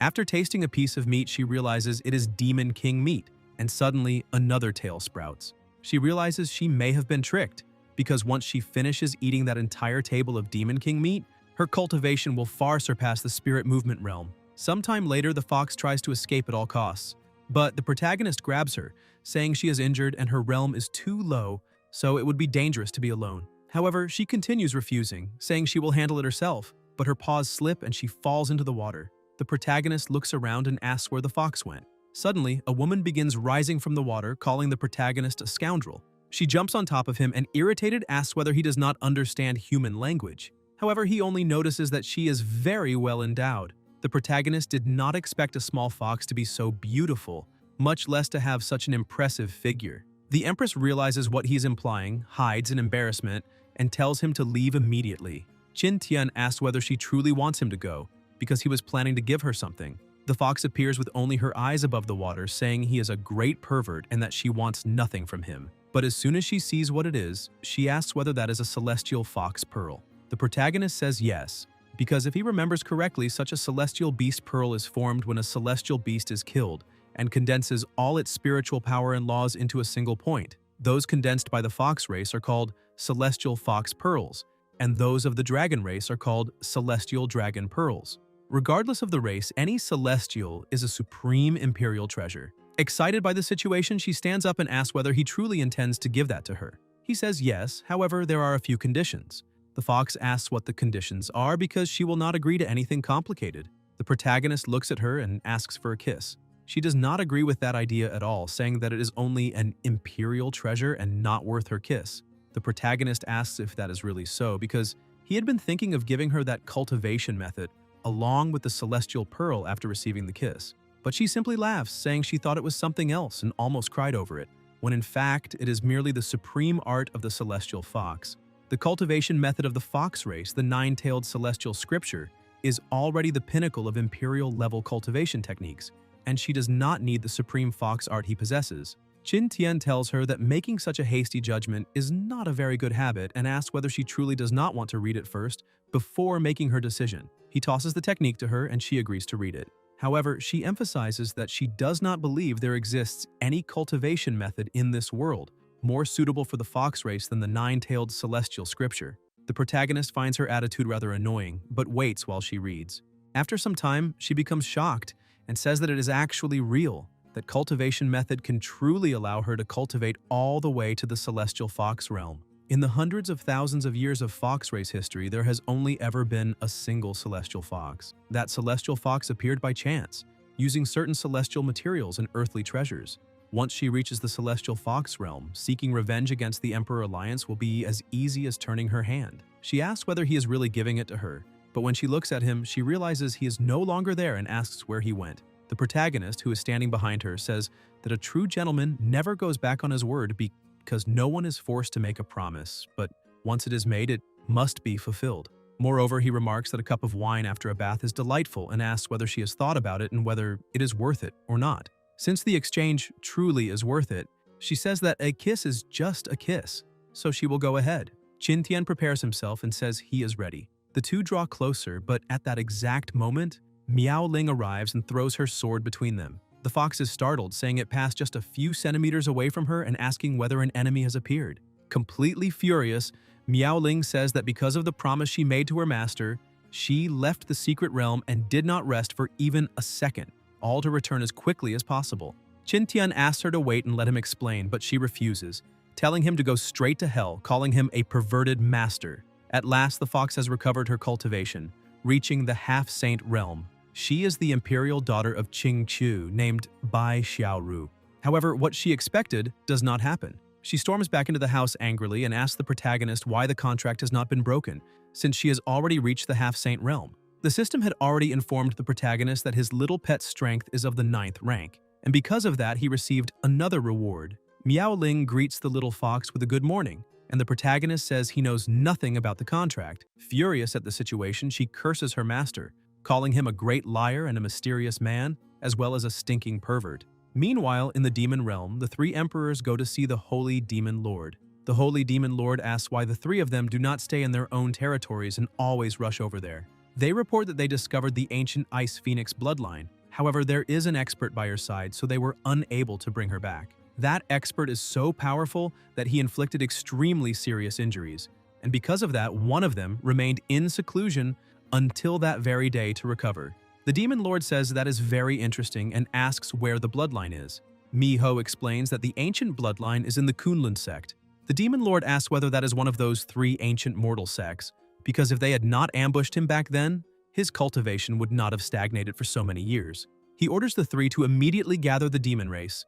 In 3 days, they will destroy that sect. The demon army began to move, and Wentian went to the ancestors, saying that The mountain holy demon intended to destroy the sect, so she was pleading for the ancestors to come out of seclusion. The ancestors told her not to panic and to seek an alliance with the other two sects, and the rest would be handled by the ancestors of those three sects.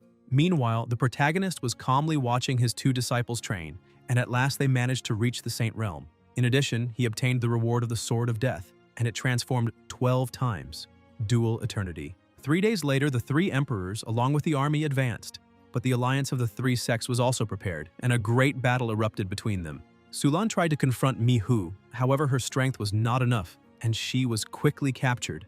Wentian grew worried and became distracted, and the Dragon Race Emperor approached her, asking what she was looking for.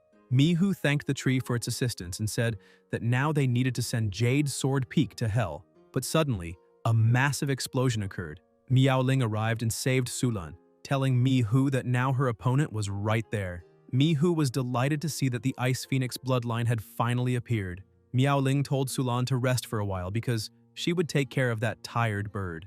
Meanwhile, the fox and the protagonist were merely watching. She asked her perverted master whether he was truly just going to stand there and watch. The two women began battling, and the pressure around them increased more and more, causing huge explosions everywhere. Even the sky itself split apart because of their clash. Miaoling began to gain a slight advantage and landed a powerful blow on her opponent. Mihu became completely enraged, saying that a mere second-level creation realm cultivator dared to ruin her glory and immeasurable beauty, and because of that, she would have to be punished, with her arms and legs broken. Miaoling managed to defend against the attack, however she realized her strength was nearly exhausted. Mihu found an opening and struck her, sending her flying upward and destroying everything in front of her. She continued releasing more and more power and formed an energy sphere, making everyone else anxious. The fox told her perverted master that this was very bad, and once again asked what he was doing just standing there, because they needed to save her, but Qin Tian held her back, telling her not to be in such a hurry because the senior sister was fine. The protagonist remarked that he truly had not expected that the portion of half-saint power he had given his disciple last time, she had actually saved some of it. Miaoling was holding her ground in the battle, but complained that it would never end, and that she was reaching her limit. Suddenly, her earring shattered, and an overwhelming power began to emanate from her body. Mihu could not believe how this was possible. She had a vision of herself being defeated and realized that something was coming from behind her. All the attacks were blocked, and they shouted that with the ancestors of the three sects present, they would succeed. They said they needed to support Wentian first. Miaoling tried to ask what was happening, but the ancestors interrupted her, saying that now she could leave the rest to them. While the world was collapsing in battle, the protagonist returned to his warehouse on Hidden Sword Mountain. Xiaoru asked why he suddenly needed to come back to get something. The protagonist explained that he had a premonition that he would have more time to show off later. Meanwhile, the battle was becoming increasingly intense, and even the three talents formation was used, the Great Sword of Myriad Worlds. The elders were fighting with everything they had to defeat the Demon Lord. However, the Demon Lord said it was the same old trick from 300 years ago.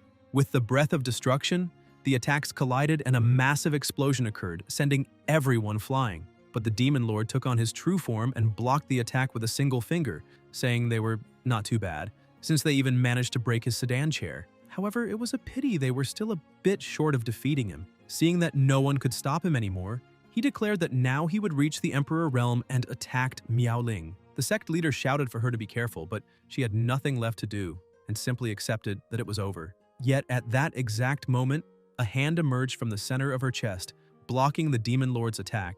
Miaoling, trembling in pain, cursed her master. He asked what had happened to her for her to be in such a state. She questioned why he had not announced his arrival, because he should try it himself to see how much that hurt. The protagonist says that the demon just asked a question and that he will answer it, introducing himself as Venerable Jianlai, the protector of Kunlun. But Miaoling remains irritated with him, saying that changing the subject is going too far.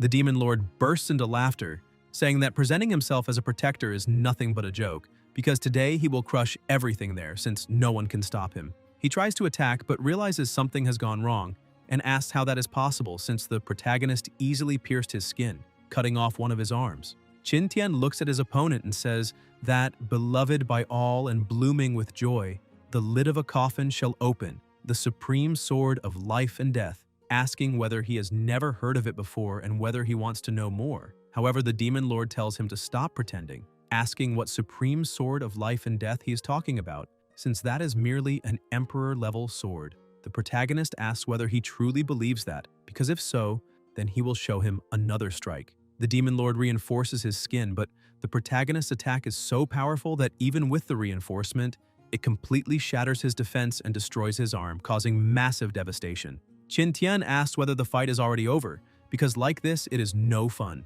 The demon lord, who was once a giant and fearsome dragon, is now being treated like a small hatchling. Wentian goes to Miaoling and asks if she is alright. She says yes and asks her leader whether it is already over. Wentian replies that it is almost finished. However, what she truly wants to know is who that person is, since she just saw him send a saint demon flying with a single strike. Miaoling begins to say that he is her, but stops mid-sentence, thinking that judging by her master's attire, he clearly does not want to be recognized. So she changes her answer, saying that he is probably some contingency plan left behind by ancestor Jiang, and that her master found and activated it. Wentian says that would be wonderful, because if that is really the case, then this war should end quickly. Miaoling cannot believe how easily her leader accepted that explanation. The demon lord, though injured, has not yet been completely defeated. He starts to smile, saying he truly underestimated the protagonist and that sword sect. His body begins to regenerate as he shouts that this feeling is something strange and uses the dragon's secret technique. Another explosion erupts, drawing everyone's attention as they ask what is happening, because a powerful aura has appeared. The demon lord stands up again and laughs, saying that thanks to the protagonist, he truly came close to death. But now, with his power just below the Emperor realm, he is invincible, so he must repay his great benefactor. The two women cannot believe that the demon lord is even stronger than before, since he has now reached the 3rd level. Miaoling wonders whether her master can really compete against something that powerful. Convinced of his victory, the demon lord declares that with the help of the Ice Phoenix bloodline, he will become the new demon emperor and rule all demons. And as he releases his overwhelming power, he tells the sword sect to choose how they wish to die. But in the blink of an eye, he is struck. The protagonist's attack is so fast that the demon lord is confused and asks what is happening. Still not understanding what occurred, he says he has finally advanced to the 3rd level, but his body collapses to the ground and his head separates from it. The protagonist remarks that originally he wanted to have a good fight with the demon lord, but ended up getting bored since he talks too much. With the death of the supreme leader of the demons, the war is officially over. The demons fall into ruin, and the demon emperors are captured, having witnessed the saint demon's ridiculous defeat. The protagonist uses Gaara's gourd to store the demon lord's corpse, since the body of a golden dragon in the saint realm is a great treasure. Miaoling approaches him, and the protagonist tells her that he will head back first. She asks whether he is not leaving as well, but with a frightening look he says no, because she needs to wait. She asks what he means, but the protagonist returns to where he came from, making her tremble again in anger and pain. Wentian asks her whether venerable Zhenlai has already left, but distracted she asks who her leader is referring to. Wentian explains that she means the person who just helped them, since she barely had the chance to thank him. Moreover, she mentions that those little things are getting bigger and bigger. Sometime later, back at the peak, inside the alchemy room, the protagonist is placing everything into the cauldron. The little fox was already getting bored, because her master had been inside the alchemy room for almost half a day, and her boredom was so great that she had started talking to the birds nearby. Suddenly, she heard someone calling her. As soon as she opened her eyes, she saw it was Miaoling. She asked why the fox was sleeping there. Xiaoru hugged Miaoling, thanking her for finally coming back, and explained that the master had been inside the alchemy room for a long time. Miaoling asked if she had seen correctly and noticed a bit of smoke coming out from under the door, and soon a bad feeling followed. Another explosion erupted inside the alchemy room. Not knowing what was happening, the little fox shouted, asking whether Hidden Sword Peak was under attack. But Miaoling explained that the master had probably caused another explosion while practicing alchemy. She said they first needed to blow the smoke away, and they quickly dispersed it. Qin Tian stepped out from the rubble, shouting that he had finally succeeded. The system announced that the sacred dragon source item had been completed, and that the reward was the Chongming flower. That night, the two were changing clothes. Xiaoru asked what kind of strange outfits those were. Miaoling said she did not know, but compared to the clothes the master had given her before, these were much more comfortable. The little fox complained that the clothes were too tight. Miaoling said they would get used to it. Suddenly he appeared and looked at them, asking whether they were ready because the night of cultivation was about to begin, but he was struck by a powerful weapon capable of seriously injuring a man if used wisely. With everything prepared, the two went with him to a small cabin outdoors. As a true master concerned about his disciples, the protagonist prepared himself and used the great precision desolate heaven finger, asking her to observe him at a frequency of 99 times per second and to send her body and mind to him. On Miaoling, he used the Six Paths Reincarnation Fist, and her fists would become like a super machine gun. With that, she would be able to strengthen her muscles, blood vessels, and bones at a frequency of 100 times per second. He focused and began to accelerate, and with the proper pressure of his fingers, he started to massage and rub until reaching a crucial point in the massage. He shouted that her whole body was reacting and said that was enough, because this was a heavenly accomplishment. The two felt the pressure in their bodies and began to cry out, breathing heavily, asking why this was happening. Half an hour earlier, the two had struck the protagonist, saying they would not do such a thing, and he had asked why it was impossible. They said that everything about massage improving the absorption of medicinal liquids was a lie, and that he was acting like a pervert, so there was no chance they would agree. Qin Tian said they were judging a noble person by their own petty standards. He explained that with their current cultivation, they could not fully absorb the essence of golden dragon blood in the medicinal liquid, which was why they needed a little extra help. He asked whether the fox did not want to catch up to him quickly so she could surpass him and nullify their contract. He also said Miaoling had always wanted to improve her cultivation rapidly, and this was a great opportunity. The two were eventually persuaded but warned him not to try any tricks, and only then would they agree to try. Back in the present, only the two girls' cries could be heard. The little fox asked him to go a bit slower. Miaoling was also shouting at her master that he was going too fast, but he told them to endure just a little longer because he was reaching his final movement. And with the fingers of God, he struck the critical point. The two told him not to do it, but a great spiritual pressure filled the place. The protagonist took a deep breath, saying he had finally finished the massage. The two said he was nothing but a scoundrel, and the fox, with part of her body slightly sore, said he had only taken advantage and played with them. Qin Tian said she could insult him as a person, but not the skills he possessed, and that now it was time for the next step, saying they would witness a miracle.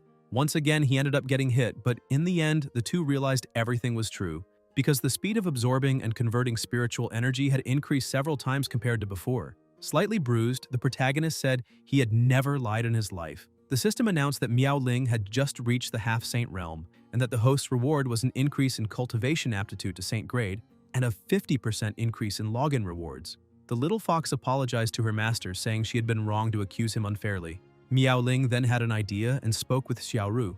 While the protagonist was relaxing in his bath, the two approached and hugged him, covering his eyes.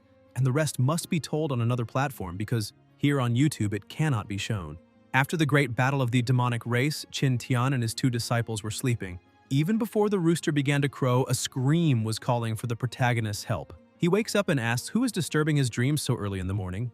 Xiaoru, still sleepy, asks Miaoling what is wrong, and she replies that apparently someone is looking for the master. In the middle of the forest, the screams calling for the protagonist could still be heard from very far away. Qin Tian and Miaoling go there and realize that it is the princess who was screaming. He asks her to stop shouting. When she sees that it is him, she becomes happy upon realizing that he managed to find her. Qin Tian says he did not expect to find her there.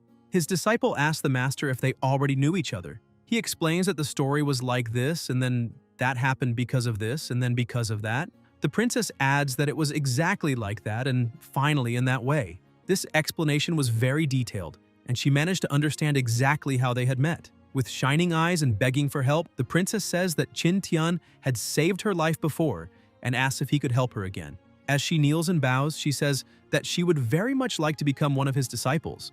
She explains that this decision is being made because her father intends to abdicate the throne, and her younger brother, to prevent her from competing for the throne, wants her to marry an idiot because she is beautiful, and once she marries and enters that idiot's family, the two kingdoms will become allies forever. And if a great power does not support her, then she will not be able to escape that horrible fate. Thinking deeply about this matter, she wishes to become a disciple of the benefactor who saved her in order to have a chance to control her own destiny. Miaoling looks at the master to see what action he will take. After thinking about it for a while, he points out that he can accept her as a registered disciple, but she must agree to one condition. The princess becomes excited and asks what condition that would be. He explains that he wants her kingdom's national flower, known as the Chongming flower. She becomes a little worried and explains that each flower requires a large amount of resources, time, and manpower to be cultivated, and normally only a new emperor can obtain one after succession to help break through realms. Therefore, she cannot agree to that condition. The protagonist says that it is very simple to resolve this issue because he will help her become the successor, and after that, she can give the flower to him, and asks if she agrees. Both his disciple and the princess are impressed. Even with a little hesitation, she feels confidence in the words of her new master and agrees, promising that she will certainly do her best to help him obtain that flower. With everything settled, he says that from then on she will be his registered disciple and asks her to accompany him. And as soon as the training begins, only screams could be heard. Qin Tian questions why Yilian was running away. The princess kept running as fast as possible, saying that this is nonsense, because if she does not run, she will die right there. The protagonist continues being harsh with her, questioning what kind of expression that is and why there are tears in her eyes. Yilian, completely desperate, says that she is no longer learning and does not want to be the successor anymore, and begins begging for her life. However, the protagonist continues acting harshly and shouts that her tears cannot help her control her own destiny. In addition, she's not allowed to run in his direction. She refuses, screaming desperately that she cannot. The protagonist insists that she stop running, but frightened, she says she cannot because that can really kill a person. Xiaoru asks her older sister if that kind of training the master is giving is really useful. Miaoling just watches, saying that no one knows what is truly good. During the night, only the whisper of a woman could be heard. The prince was on top of the girl, asking if she had not said that she would give everything for him. She screamed the word save, but with tears in his eyes, the prince asks her not to blame him, because the fault for all of that lies with that old immortal and his older sister. They were the ones who condemned her. This is Ming Guanjian, the prince of the Chongming kingdom. The girl still tried to save her own life, but it was of no use. After eliminating the girl, the prince tells the sect master that he agreed to his request and that now he should fulfill his promise. Suddenly, one of the windows opens and a dark energy begins to enter the room. A red-haired man appears telling the prince that he kept his word, and because of that, the demonic sect will spare no effort and promises that he will help him ascend the throne. He is Mo Tianlun, master of the demonic sect. Meanwhile, on the protagonist's peak, Xiaoru was excited, saying that if she could use magic, then they could not blame her for intimidating. Miaoling defends the attack and asks Yilian to act. Xiaoru gets angry because no one had said it would be two against her. Yilian uses her self-sacrifice impact ability. The little fox dodges in fright, saying that if that hit her, it would be her end, because no one uses their ultimate move directly. Miaoling asks Xiaoru to use self-sacrifice impact again. Their training continued, and the protagonist only watched while Miaoling encouraged Yilian. He thinks that scene looks a little familiar, remembering the battle with that thing that looked like a pocket monster. Xiaoru was already out of energy and asked them to wait a bit and take a break. Miaoling praises Yilian, saying that after the master's training a few days ago, she improved a lot. She agrees, however, she points out that she would not like to go through that kind of special training again. The little fox says that at least now she does not focus only on escaping. While they were talking, Xiaoru hears a noise and tells Yilian that her stomach is vibrating. Yilian explains that that is her kingdom's communication device. She explains that the Father Emperor was worried about her, so he gave that to communicate. As soon as she uses the device, she realizes that it is the Father Emperor calling remotely through the communication token. When she answers, the father is completely terrified. She asks what happened, but he only shouts for her not to return and suddenly is attacked from behind, leaving the three shocked. Guanjian appears in the transmission and the princess screams for the Father Emperor, asking him to respond immediately and not let anything happen to him. Guanjian tells his sister that the Father Emperor has already been eliminated and that she herself is to blame for all of this. Horrified by the situation, she says that her brother is lying. He asks why she thinks he would do that, because he was about to be named the new emperor. The Father Emperor discovered that she joined the Kunlun sword sect and truly wanted to crown her as the new empress. To obtain the throne, he had no choice but to eliminate him, and it was exactly at that point that she made her mistake. Upon hearing this explanation, Yilian begins to lose control, screaming at her brother and saying that regardless of what happens, she will eliminate him. However, he questions why she is making such a fuss, because the one who should be afraid is her, and that she should blame herself, since if she had obediently married someone, everything would be fine. Tianlun appears saying that he did a good job and that, as agreed, the demonic sect will carry out a sacrifice in Chongming City. He asks if Your Majesty will go back on his word. The Prince Emperor replies that he will not because they are all great contributors, and now the citizens of the entire city are under his command. Miaoling sees Tianlun and realizes it is him. Yilian questions her brother about how he had the courage to conspire with the demonic sect and what he is truly planning with that, but Guanjian simply destroys the communicator, ending the call. The princess does not accept it and shouts for them to come back immediately and explain what is happening, because she does not know what else he is planning to do with the people of that kingdom. Xiaoru tells the princess that she knows very well how she is feeling. However, she needs to control herself and not panic. The princess asks how she should do that because everyone there heard that the demonic sect wants to sacrifice the people of that kingdom. Xiaoru points to the master, saying that in a situation like this, to save the entire city and defeat Tianlun, who is a half-saint, they must trust in the master's power. The princess ends up agreeing and calls her master, who is eating a delicious watermelon, and he says that it does not seem very problematic. Meanwhile, in the city, people were already trying to run to the gate. They said that if they could seize the opportunity and escape, that would be great, so they needed to hurry. But suddenly, they are captured and dragged into a formation with a red liquid. They question what that is and shout that they do not want to die there. But even begging for their lives, they are completely pulled inside.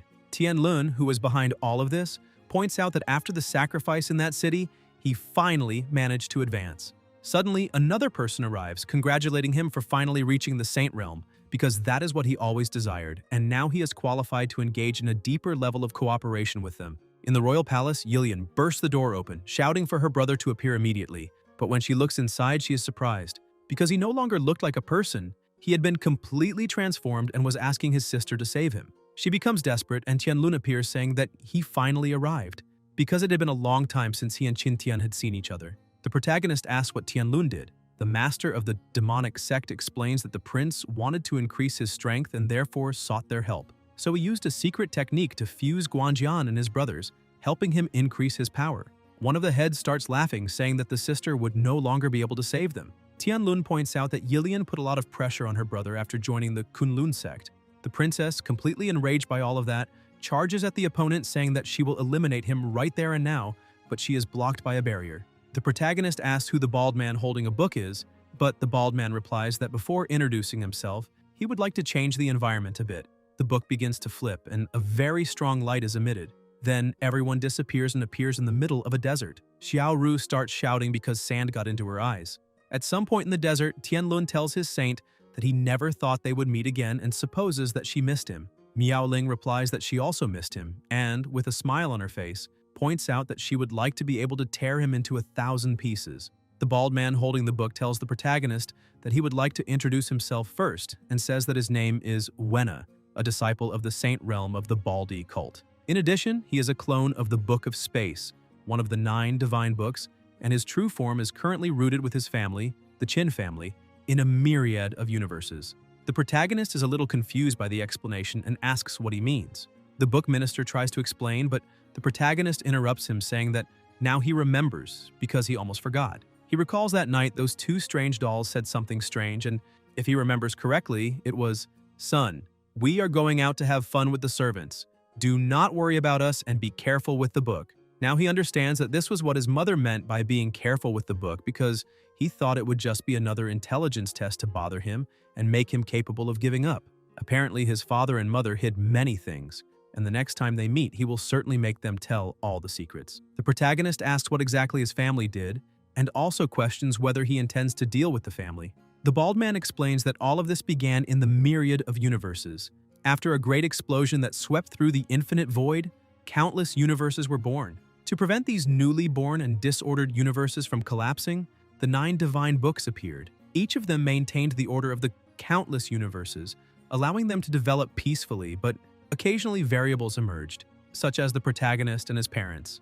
The bald man points out that the protagonist disrupts order, leading the myriad of universes to destruction, and therefore they must eliminate variables like Qin Tian. The false Saitama begins absorbing the energy of the universe and explains that now that they have become one, they are invincible, and they must eliminate the protagonist for the peace of the countless universes, and to remove the curse of baldness from the Baldi cult. He politely asks the protagonist to accept dying by his hands. Qin Tian is a little confused, seeing that the book turned into a cape, thinking that this is already going too far. However, he shouts, saying that it is very cool, and asks what kind of magic that is.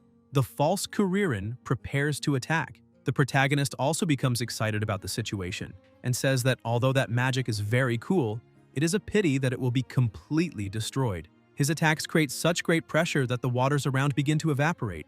Wenna is at the spiritual movement stage, but since the protagonist is a variable, he already imagined that he was hiding his cultivation. However, he did not expect Qin Tian to be in the Saint realm. The protagonist says that being praised by a bald head brings him no kind of happiness or satisfaction. The book that had transformed into a cape questions why the protagonist cannot simply accept death, because only his existence will cause the entire world to collapse, and his 3 disciples, along with billions more people, will die because of him. Qin Tian points out that he is not a fool and that this is just the one-sided story told by the billiard ball head, so he will not believe it. The cape says that if that is the case, there is no other choice, asking Wenna to use the power of the divine book and finish it as quickly as possible. The bald man replies that it is no problem because he will end it before the protagonist can react. Concentrating a gigantic force, his aura begins to change. Qin Tian realizes that the opponent just entered the Emperor realm, and before he could do anything, he is struck by a blow. Quickly, the bald man appears in front of him and lands another attack, throwing him to the bottom of the sea. Confident, he states that it is finally over. In another place, a great explosion happens. The Prince Emperor was laughing while fighting his sister, saying that she stayed at the peak training for so long, but her skills improved almost nothing, so she should just accept death. The princess felt pressured since her brother's attack speed was very fast and she could not get close. Guanjian continues mocking the situation, asking if that is all she has to offer. Xiaoru notices an opening approaching from behind, but when she looks, she sees the Father Emperor's face there. He asks what she is doing, and she shouts that there is another behind. The father then advances to attack her, hitting her directly. The princess becomes worried. The prince comments that the father did a good job. Even trapped in that situation, the emperor shouts for his daughter to run immediately because she must live. Hearing her father's voice, tears begin to stream from her eyes. Gathering all the strength he possessed at that moment, he keeps shouting for her to run immediately, asking why she returned. She remembers when she was afraid and her father finally found her. The emperor was punishing her brother, saying that it was all his fault because he used a mask to scare his sister, and therefore he should apologize. Seeing that his daughter was still scared, the emperor knelt down and said that she was very shy for a princess. However, she did not need to worry because he would protect her until the end of his life, so she no longer needed to be afraid. Because of these memories, she could not reason correctly. The prince says that that old man talks too much. In the past, while a war was happening, the emperor had ordered the princess to leave the palace to avoid danger and asked her to wait until he finished the war to return. She refused to leave her father, but he ordered the guards to take her away immediately. Now, the same story was repeating. He was shouting with all his strength for her to leave, but Yilian states that this time she will not run away. Suddenly, a large amount of energy begins to come out of Guanjian, and with a smile on his face, he says that even in the face of death, the father was still worried about the sister. So it would have been better if he had allowed himself to be absorbed. Yilian advances, saying that she was always protected by her father, but this time it is her turn to protect the Father Emperor. The bald man notices that there is something at the bottom of the sea. Suddenly, a whale appears, and from inside it, Qin Tian emerges. He says that that was truly terrifying, and that if it were not for his superior abilities, he would have lost his life. But now, it is his turn to play a little. He opens a small portal and pulls his sword from inside, known as the Sword of Life and Death. The albino monk comments that that is quite surprising, but even a weapon will not be a match for him. The protagonist replies that the only way to find out is to try. The bald man surrounds himself with divine power because no emperor-level weapon could break his defenses. The cape shouts, calling him an idiot, and tells him to dodge immediately. However, it was already too late and the protagonist's attack hits him. Qin Tian asks who said that she was just an ordinary weapon. Wenna asks how that is possible. The cape states that unfortunately he was careless. And that is the power of mortal stillness of destruction. Even after defeating the opponent, the protagonist thinks that this is the first time he encountered someone who made him use all his strength, and that perhaps he should strengthen himself a little more instead of relying only on weapons. The host's desire to become stronger has been detected, and the path of mortal refinement can be initiated. The path of mortal refinement is basically temporarily sealing spiritual power. The heart in the mortal world is awakened, and true power appears. Meanwhile, in the middle of the desert, the little fox was already severely injured. The prince laughed, saying that she was overestimated, and asked the father to look, because that is the sister he protected so much. And now she is completely unable to fight, and the successor of the kingdom must be the strongest. So the only person who can inherit the throne is him. Even completely immobilized, the princess still calls for her father. The brother continues mocking, saying that she is crying and asking what else she can do besides cry and run. And that is why he cannot understand why the father wanted to leave the throne to her. Because of that, she is a disgusting person and deserves to be eliminated. Xiaoru gathers the rest of her strength and stands up, aiming at the target. Tianlun tells Miaoling that in that space there are only the two of them and that she will not be able to escape this time. And besides that, no one will be able to save her. The former empress asks if he really thinks she is the same person who could not fight back in the past. The demonic sect only knows how to run away. Tianlun realizes that she has already been in the half-saint realm for a short time. Miaoling advances, saying that now it is time to finish this. But Tianlun states that it is a pity because now he is already in the saint realm. He begins to control the earth, creating 2 dragons. Even so, she dodges all the attacks and continues advancing, firing her strike toward the opponent. However, he uses his evil-faced cultivator ability, releasing a large amount of energy and bringing a monster into reality. Tianlun says that that fight is useless and orders her to obediently return to the demonic sect with him and be the saint. To demonstrate his strength, he attacks, but she manages to cut the blow easily, saying that his saint realm is not very useful.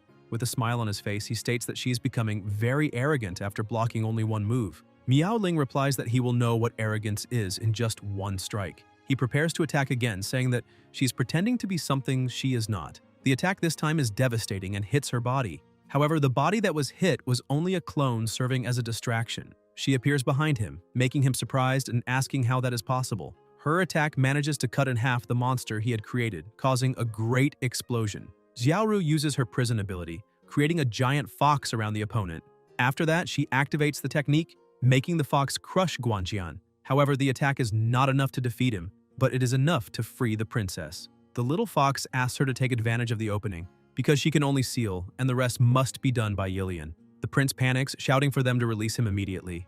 Yilian, even trembling with fear, remembers all the training she had with the master until that day. She says that her brother was really right, because in the past she only knew how to run, but now she will never run again.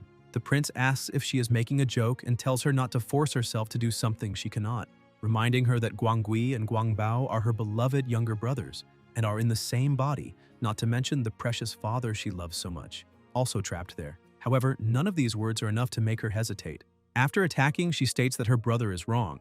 Upon being hit, the little prince says that that is impossible and refuses to die there because he still wants to be emperor. However, the fight was already decided and his body begins to disintegrate. The princess looks back and says goodbye to the father emperor. Tianlun, who was also on the verge of defeat, says that that is impossible and asks how she managed to advance to the half-saint realm in less than 100 years, and why her half-saint realm is stronger than his saint realm. Miaoling explains that the strength he achieved through methods such as sacrifice is like a castle in the air, precarious and about to collapse.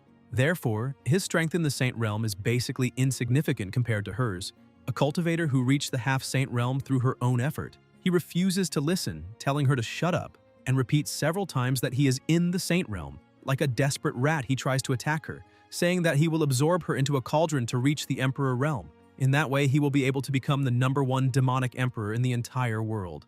Miaoling only smiles because she knows that victory was already decided. In the blink of an eye, she appears behind him, and suddenly his body splits into 2. While Tianlun was lying on the ground, she approaches, asking him not to worry, because he will not be alone on his journey. And before delivering the final blow, she promises that soon the demonic sect and the evil path will descend to accompany him. As soon as everyone is defeated, that subspace begins to crack. The little fox realizes that the artificial subspace has begun to collapse.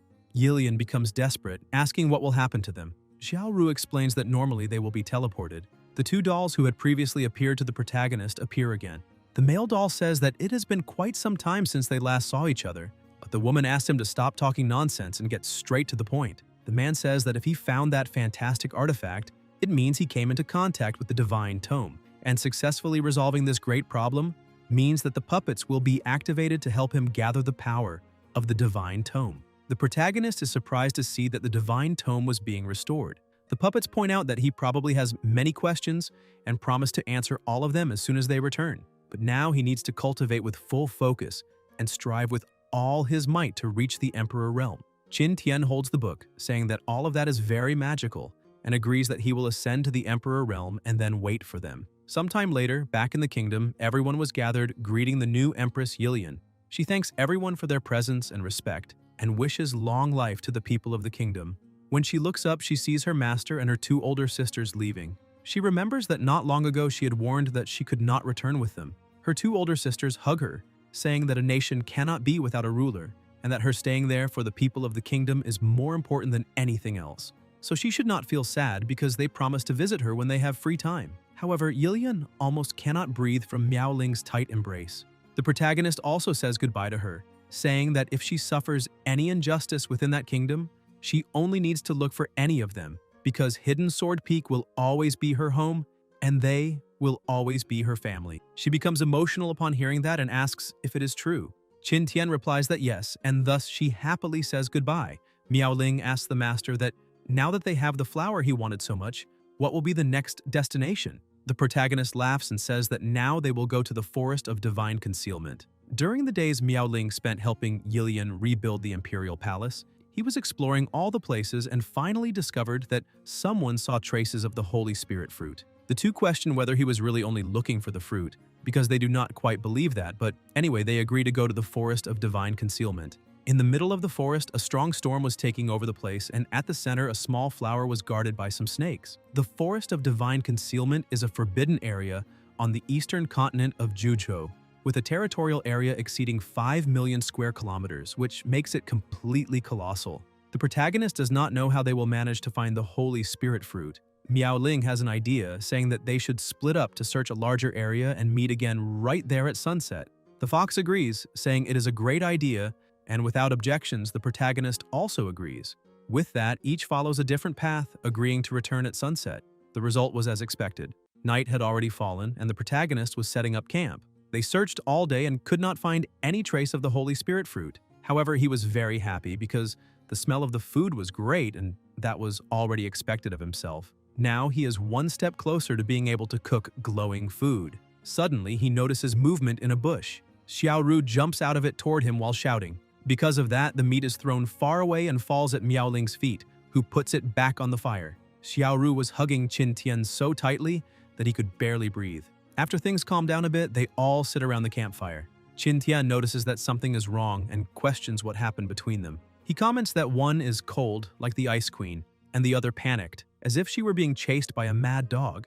The two begin to speak at the same time but stop simultaneously. Qin Tian asks Xiaoru to speak first. She says that in fact she saw people from the Imperial Alliance at the edge of the forest, and that made her panic. The protagonist realizes that he never asked why she was being chased by the Imperial Alliance. She thinks for a moment and begins to explain that when the Great Liang Empire and the Scarlet Sky Empire declared war, both ended up being conquered by other nations. Before the war, she met the emperors of both sides in a secret realm. Therefore, the Imperial Alliance slandered her, claiming that she instigated the war and that everything was her fault. Thus, specialists from the Imperial Alliance under the command of the Alliance leader, Emperor Tian, began to pursue her to prevent such a disaster from happening again. Miaoling becomes confused and says that Xiaoru is the Imperial Princess of Qingqiu, questioning why they did not intervene. She explains that this happened because of the Imperial Alliance's investigation. The entire central continent wants to see her eliminated. Faced with that general pressure, Qingqiu also cannot protect her, and unless they find evidence to prove the Imperial Alliance's slander against her, there is nothing they can do. The protagonist says that he is her master and protector, so he tells her not to worry because he will protect her from any threat and clear her name. Xiaoru jumps on him again, thanking him for being such a good person, but the master tells her not to go around issuing good person certificates to him. Now that he understood what happened to one of his disciples, it is time to know what happened to the other. Miaoling explains that while she was walking, she encountered two people who were questioning what Colonel Kun Yin was looking for by bringing people from the kingdom to the Forest of Divine Concealment. In addition, they had not received any information about what to search for, but they had no choice, because military orders are like mountains. Qin Tian smiles and says that they have lived together for a long time, so Miaoling knows them too well to know that they would not betray her. Therefore, he wants to know what truly happened. Even apprehensive, she agrees, and says that in fact she is a reincarnated person, and in her past life she was the Empress of Cruelty. Xiaoru is surprised, but Qin Tian shows no reaction. This draws their attention, so he notices and pretends to be impressed, saying that she is the reincarnation of the Empress of Cruelty. Miaoling tells the master that it is fine and that he does not need to pretend, because she will not question how he managed to guess her true identity. She explains that in her past life, Emperor Kun Yuan, the old ancestor Wu Shu, and the old ancestor Sui Yu, three specialists at the third level of the Emperor realm, joined forces to explore a forbidden zone of life. However, they ambushed her and trapped her in a previously arranged formation. The three refined her alive using the formation, and the main objective was her low-grade Emperor weapon. Therefore, even if she did not seek revenge, they would deal with her if they met again. The protagonist states that this revenge must be carried out and that no matter the difficulty, he will personally help her. To comfort her, he hands her some meat. However, he becomes confused and asks whether a low-grade Emperor weapon was really that important, asking if she was not at the 3rd level of the Emperor realm. Xiaoru explains that only those in the Emperor realm possess imperial weapons. Many great powers have several specialists in the Emperor realm, but only one imperial weapon. The reason imperial weapons are so scarce is that Zhuzhou does not have suitable materials for forging, and, in addition, lacks people capable of forging imperial weapons. Qin Tian thinks that if only the system would teach him how to forge an imperial weapon, he would be completely prepared. Meanwhile, still during the night, in another place, some people notice that a purple energy comes from the east. A secret realm of a specialist at the peak of the Emperor realm appeared in the mountains on the border between the eastern and central continents. A person explains that the space of the secret realm can only accommodate cultivators below the Saint realm, and all half-saint prodigies of the Shenlin Empire can proceed to obtain treasures. He is from the Shenlin Empire called Lan Yangsheng, currently at the 1st level of the Emperor realm. Jian Wuchen from the Valley of the Sword God is also at the 1st level of the Emperor realm. It is said that the Emperor realm's secret realm appeared, and all half-saint disciples of the Valley of the Sword God can proceed to the border mountains. In the Hyoshan Empire, the Ice Empress Zhuan, at the 3rd level of the Emperor realm, orders that the half-saint prodigies of the Hyoshan Empire must go to the border mountains to have some fun. Meanwhile, in the middle of the forest, a great explosion was happening. Colonel Kuan Yin was ordering the members of the Imperial Alliance to disappear, because the soldiers of the Kun Yuan Empire were the first to discover the Holy Spirit fruit. But one of the Alliance members asked where the soldiers are because it is somewhat strange since they all seem dead. Those are the half-saints of the Imperial Alliance, the 3 Wuyan brothers, Wuding and Wuxi, who will take that treasure, but the colonel refuses to give up, saying that it is a gift for the great emperor. The brothers say that coincidentally, the leader of the Imperial Alliance also wants that flower. While they were arguing because of that, the protagonist only watched. He orders his 2 disciples to attack immediately. They stop the fight, and the colonel questions who she is to attack a colonel of the empire. Miao Ling begins to smile and introduces herself, saying that she is the person who will eliminate him. One of the 3 brothers says that they are from the Imperial Alliance and that petty rats need to retreat immediately. Xiaoru does not care and says that she will be responsible for defeating the Imperial Alliance. The 3 brothers try to attack her, but she manages to defend against the 3 of them. Meanwhile, the protagonist goes to the Holy Spirit fruit, saying that it is finally his, but he notices something. He sees some bubbles coming out of the swamp and asks what that is. Suddenly, a huge beast appears, surprising everyone. The brothers suspect that that is the treasure guardian demonic beast. While everyone was frightened, the only question that came to the protagonist's mind was, could that snake become food? The demonic beast tries to attack Miao Ling, who dodges and counterattacks. However, she is surprised, since the Emperor Weapon's attack caused no damage at all. The colonel was the second target. The 3 brothers are astonished, and the protagonist just keeps looking at that snake. The snake also keeps staring at him, not understanding what was happening. Suddenly, another head of the snake attacks, taking 2 of the 3 brothers. Wuding, who was the only survivor, screams desperately for his brothers. Miaoling realizes that that is not an ordinary snake demon. However, something even more surprising impresses her. Qin Tian had tamed that snake. He explains that he realized she was very afraid of him, so he tried to contract her. However, he did not expect her to be so obedient and asks if she did not find that very cool, but Miao Ling asks what he was doing before. Wuding tries to understand how a single person was able to control that treasure guardian demonic beast. Qin Tian removes the sword from his head and asks his disciple how she can simply throw such a big sword around. She shouts back, saying that this time she will really eliminate him. Wuding, who was still confused, asks who that guy really is. The protagonist looks at him and asks if he really is not going to leave and orders the snake to attack him. Wuding simply runs away, asking for help. Meanwhile, Qin Tian keeps looking at the fruit, saying that something very strange is happening since he cannot remember. Xiaoru, who is hiding, trembling in fear of the snake, is surprised when Qin Tian shows her his new pet, saying that the name is Yamata no Orochi, but her fear was so great that she was stunned, shouting for him not to come any closer. The protagonist asks if she does not find her cute. However, he did not expect her to be so afraid of snakes. Miao Ling tries to understand this logic, saying that the brother they faced last time also had a snake body, so why is she so afraid now? But Xiaoru becomes confused, asking if that is not a 2-headed snake. However, she concludes that snakes are still more frightening. After so long back at Aurora Sword Peak, the 2 were eating ice cream. Xiaoru asks if Miao Ling thinks it will explode this time. She says yes, since every time it explodes. The two were looking at the alchemy room and suddenly another explosion happens. But they were no longer surprised since it happened every time. The protagonist celebrated because he finally succeeded with the rejuvenation pill. Taking it below the 3rd level of the Saint Realm can increase cultivation by 1 minor realm. It is only effective the first time it is consumed. The two say that he really is amazing, praising him for creating a great item, but first he should change clothes.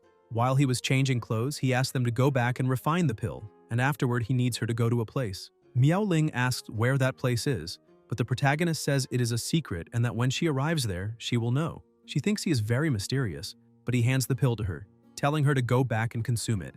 After that, she needs to focus on refining it, and once she finishes, they will meet. In addition, he explains that consuming it below the 3rd level of the Saint Realm can increase cultivation by 1 minor realm.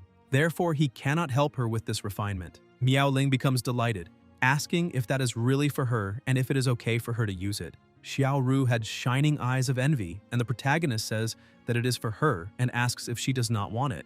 Miao Ling accepts without hesitation and gives him a kiss on the cheek as thanks. Excited, she says that she will withdraw first to cultivate. He becomes very happy, seeing that she's more proactive and perhaps is liking him. While he was there, enjoying his moment, Xiaoru was pouting, saying that she also wanted some. Sometime later, the protagonist was holding another pill in his hand because he had thought that the little fox meant that she wanted something else. But it turns out she also wanted the immortal pill. Qintian gets ready and asks her if she is ready, because he is going to throw it.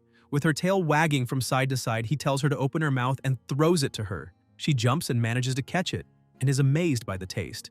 The protagonist looks at her tail and hugs it, saying that it is very cute. Xiaoru feels something in her body, and he says that it is exactly as he imagined, comfortable and beautiful. The little fox says that her master is nothing but a pervert and asks if he does not know that the tails of the Fox clan cannot be touched randomly, but the protagonist kept holding it, saying that he did not know that and asking what is wrong with letting him touch it a few times. She explains that only a partner can touch the tail of someone from the Fox clan, and how will she get married like that in the future? However, he ends up falling asleep on the tail, saying that it is fine because he will support her in the future. The next day, the protagonist was making a prayer to all kinds of possible gods, asking them to appear, and upon confirming, asks all these gods to appear to him.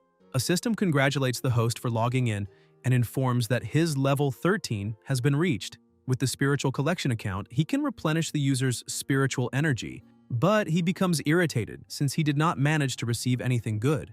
Miao Ling appears and asks her master what he is doing. He says that he needs her to go to the Secret Realm, a secret realm with Emperor Realm restriction. Secret realms with Emperor restrictions are left behind by major Emperor Realm specialists before their deaths.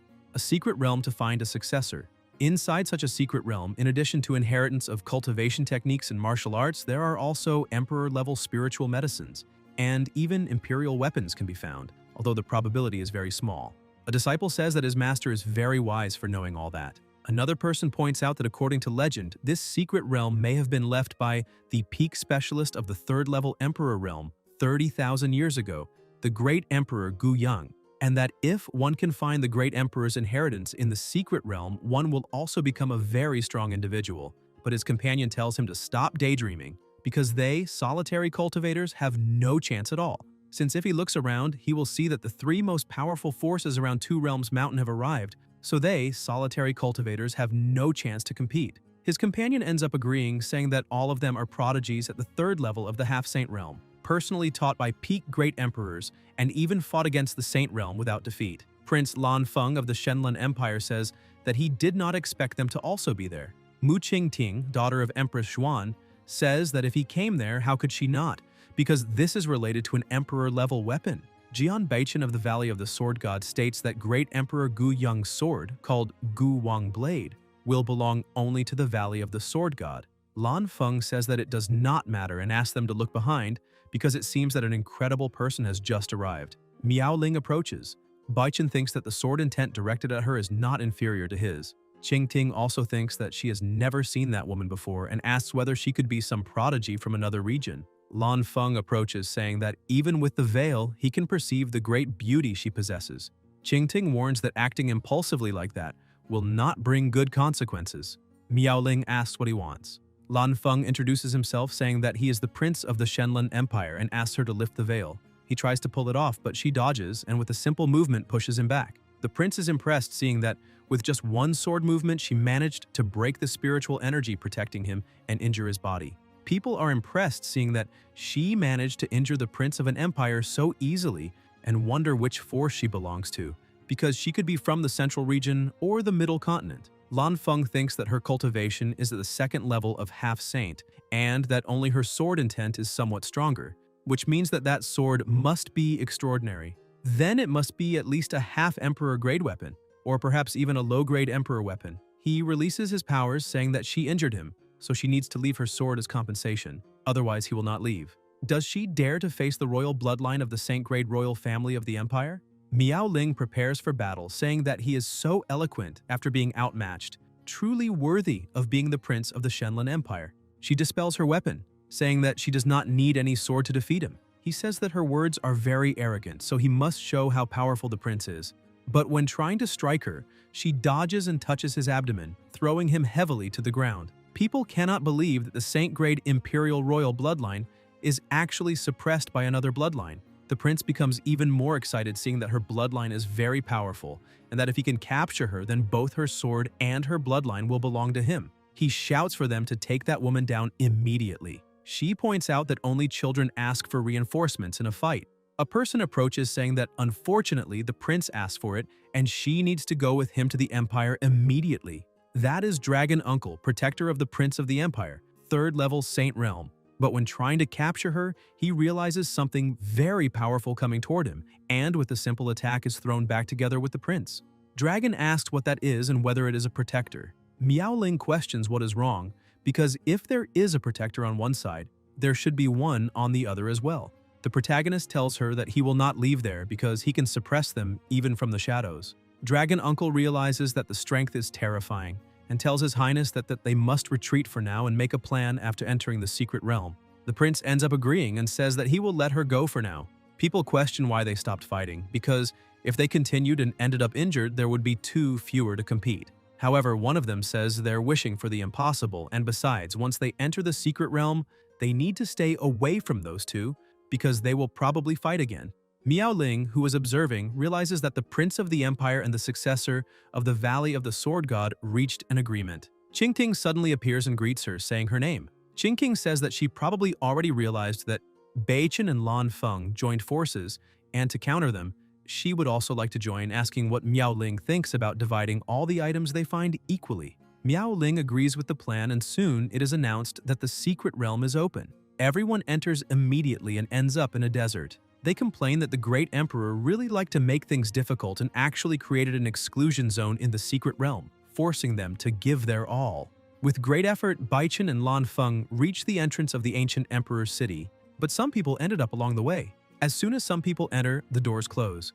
The disciple tells his master that the door just closed, but he tells the disciple not to worry because they are already inside. Shortly after, the master was running ahead, asking why it ended up like that. His disciple, with a completely strange form, was running behind him, asking why his master was running and if he is not a good disciple. The master arrives at a door but cannot open it. Meanwhile, his disciple keeps telling him to open the door. The master realizes that that secret realm of the Great Emperor is actually a trap. Not only is flying forbidden, but as soon as they entered the city, their magic was also sealed and they were turned into mortals. Suddenly, he notices that the sound has disappeared and wonders if those things have gone away.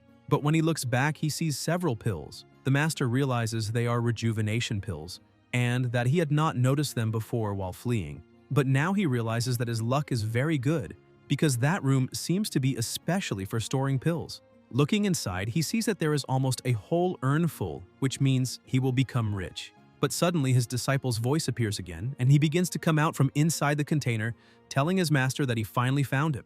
The disciple keeps coming out of that jar and crawls across the floor, telling his master not to run again and calling him to go straight to hell.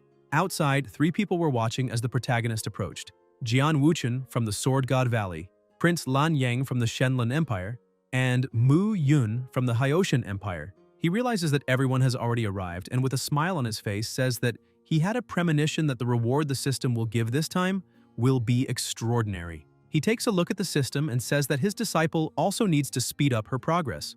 Meanwhile, inside, the four were standing before a statue. A mini protagonist comes out from the middle of its chest, saying that this is very strange and asking if all of them are possessed. He realizes that this is not good at all, because that statue was absorbing the life energy of his disciple and the others. And even while miniature, with a simple strike he manages to destroy the statue's plan, which opens its eyes asking who did that. Everyone begins to regain consciousness and realizes that after they entered the secret realm, they fell into an illusion without noticing. Lan Feng says that that bronze figure absorbed the blood of those deceased people and asks if its plan is to resurrect. Baichen explains that that bronze figure may be the vessel of the deceased Great Emperor, and that this is not a secret realm but was deliberately created by the Great Emperor for resurrection. The statue begins to rise, saying that since everyone discovered it, then everyone will die there. Qingting points out that only the four of them remain, so they need to unite.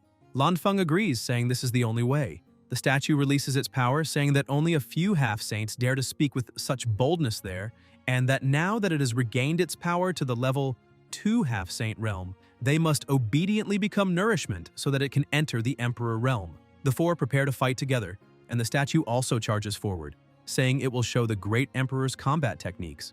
The pressure of the fight is so great that it causes a huge explosion, destroying that place. The bronze statue is defeated, and the four safely return outside.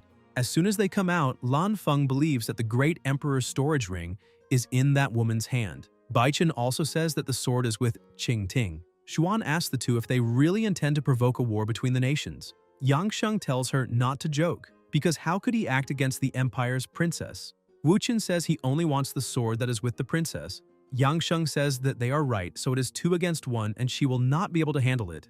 Wuchen makes a deal with Yangsheng, saying that the Emperor's weapon belongs to the Sword God Valley and that other girl can stay with him, because the sword she holds in her hands is also extraordinary. Besides, she obtained other treasures, so he will not be at a disadvantage. Yangsheng agrees with the division, but Zhuan prepares to fight, saying she will not let them succeed. Before the fight could begin, she is surprised. The protagonist appears between the two, asking if they are really trying to intimidate his disciple. If so, the two can fight against him. The protagonist says that the two have lost, so it is better to let this matter end there. Xuan is impressed by the protagonist's beauty. Moreover, his spiritual magic is superb. The two are confused, asking when he appeared there since they did not notice anything, and even though he shows he is in the spiritual movement realm, it makes no sense, because there was already a restriction in that realm that does not allow flying. Frightened, the two step back asking who he is. The protagonist is disappointed, saying he was there only to have some fun. The two become irritated, asking how he dares to provoke them, and that even if it were a challenge, someone in the spiritual movement realm still would not be able to leave there alive. Qintian becomes excited, asking if they are really going to fight. He calls his life and death sword, and just by drawing it, the energy released is so great that it frightens everyone. Qintian begins to laugh and says he would very much like to see what moves they have, calling the two to come at the same time. Yangsheng realizes that this is not good and that that person is not ordinary. Wuchen feels the same upon seeing that it is an emperor's sword in his hand. Meanwhile, still in the second subspace, the four were standing still. Baichen asks what they are doing there. Lan Feng tells him not to worry because his father will definitely defeat the person causing trouble and that side will be resolved. Qingting tells him to stop joking and asks if he thinks her aunt is vegetarian, because she will definitely win that round. Lan Feng thinks that Miao Ling is very strong, otherwise she would have acted long ago. Suddenly, a voice appears calling Miao Ling. She realizes it is her master and shouts, saying she is there. Qingting starts laughing and says that now it is 2 against 2, asking if Lan Feng really thinks his father has a chance of winning. He says she must be joking, but thinks that he had not taken into account that that woman also had a master. Outside, the protagonist asks his disciple if she is well or hurt. She answers that she is fine, and that the others are playing chess inside, but everyone tells her to be quiet and not let that slip out. Baichen points out that they are fighting outside while they are playing inside, and that is not etiquette. The protagonist says that knowing this is great, and since it seems there is nothing wrong, he can be at ease.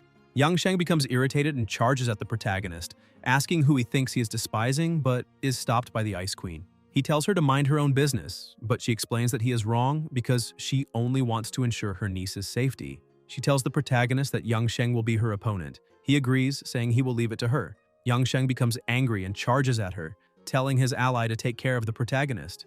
With that, the battle between them begins and Wuchen creates a sphere, separating them so no one can interfere. The protagonist asks if that is a domain that only a specialist in the Emperor realm can comprehend. He realizes something is happening because besides the gravity of space becoming heavier, he also clearly feels that he's being oppressed. Because of this, he can only use spiritual energy to combat that pressure, but the spiritual energy consumed cannot be recovered, because under the influence of the domain, he cannot absorb spiritual energy from outside. However, all of this is useless against him. By stepping on the ground, he activates the unbreakable internal body and charges at his opponent. Wuchen is impressed that the protagonist resisted his domain only with physical strength, without using any domain, which means that perhaps he is a body cultivator. However, he feels confident saying he is a sword cultivator focused on offense, and uses his 1,000 Swords ability at once. The two attacks collide. Wuchen realizes that the protagonist's strength is very great, worthy of a body cultivator. Moreover, his sword techniques are also powerful. However, his sharp sword wielded by a sword cultivator cannot be restrained by a physical sword. He uses the light sword slash ability and creates an energy sword, attacking the protagonist and causing a great explosion. However, that attack causes no damage to the protagonist. Qintian admits that his opponent truly has some abilities as a sword cultivator, therefore he will return the favor. Wuchen cannot understand how he did not eliminate the protagonist because apparently he has very thick skin. Qintian says that now he will try to cut him and uses the heart sword art, Immortal Sword Trace. Wuchen cannot understand what is happening, but suddenly his whole body suffers cuts. He questions what is happening because with only a gentle swing, such a powerful sword move was unleashed. He realizes that the protagonist directly cut his roots, and even within his own domain, he can no longer recover his hands. With enormous pain, he screams that it is impossible because moves like that can only be executed by a great emperor at the peak. Suddenly, the domain is broken, and Wuchen falls defeated. Zhuan asks what Yang Sheng intends to do now and if he really wants to continue that fight. The domain that imprisoned the 4 disciples begins to dissipate. Lan Feng runs to help his uncle master, and the 4 gather together, telling the protagonist that this time he was lucky because they will leave. Miao Ling is happy to see her master. He pats her head, saying she did an excellent job. With a smile on her face, she says that she got the storage ring. The Ice Queen finally introduces herself to the protagonist, saying that she is Qingting's aunt and that her name is Zhuan. The protagonist also introduces himself, saying that he is Miao Ling's master and that his name is Qintian. Qingking becomes excited and calls the protagonist Uncle Qin, but he does not like it very much, asking if he looks that old to be called uncle. Moreover, he scolds her, saying that such a beautiful little girl should not speak carelessly because he is still a very handsome guy. Zhuan also scolds her niece, telling her not to be so rude and to apologize immediately. In addition, the Ice Queen says that her empire is not very far from there and asks if he would have time to visit it. He apologizes and says that unfortunately he cannot accept the invitation because he and his disciple have already been away from the Kunlun sword sect for a long time and need to return to report that they are safe. The Ice Queen says that is fine and gives him a token, pointing out that when he has free time, he can visit her by notifying her through that. With everything resolved, they leave, and the protagonist says that now the Emperor's secret realm has finally come to an end, and wonders what kind of reward the system will give this time. The system congratulates the host disciple for perfectly completing the secret realm mission. Because of this, he obtained the reward of the high-grade Emperor-level weapon forging method, in addition to a 20% increase in his personal reward. Upon discovering that he can finally forge such a powerful weapon, he begins to jump and shout with happiness. Miao Ling asks why he is becoming stranger and stranger.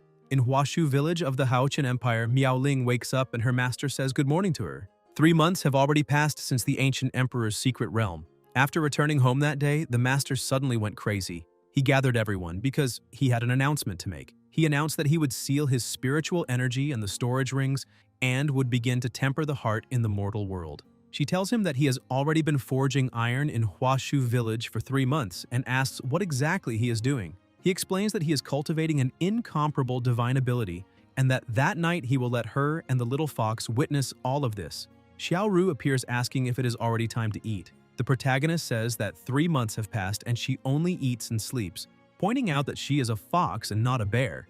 At the end of the day, he explains the situation and they ask if he is really trying to forge an emperor-level weapon. The two begin to check his temperature, asking if he has a fever for talking so much nonsense, and also check his pulse to see if it is normal, but there is nothing wrong. The protagonist says he has no fever nor any illness and that he will show his power later. He creates a magic circle and says that first they need to lower their hands. He explains that this is because his spiritual energy is sealed, so he will leave the manipulation of the forging platform and formations to Miao Ling. He prepares himself and begins to rapidly hammer the iron, using the 10,000-layer heavenly hammer technique. Miao Ling says that it is a terrifying forging method. The strength of each strike increases by half compared to the previous one, and no matter how much it increases, the ideal point of impact can always be found, continuously removing impurities without damaging the embryo.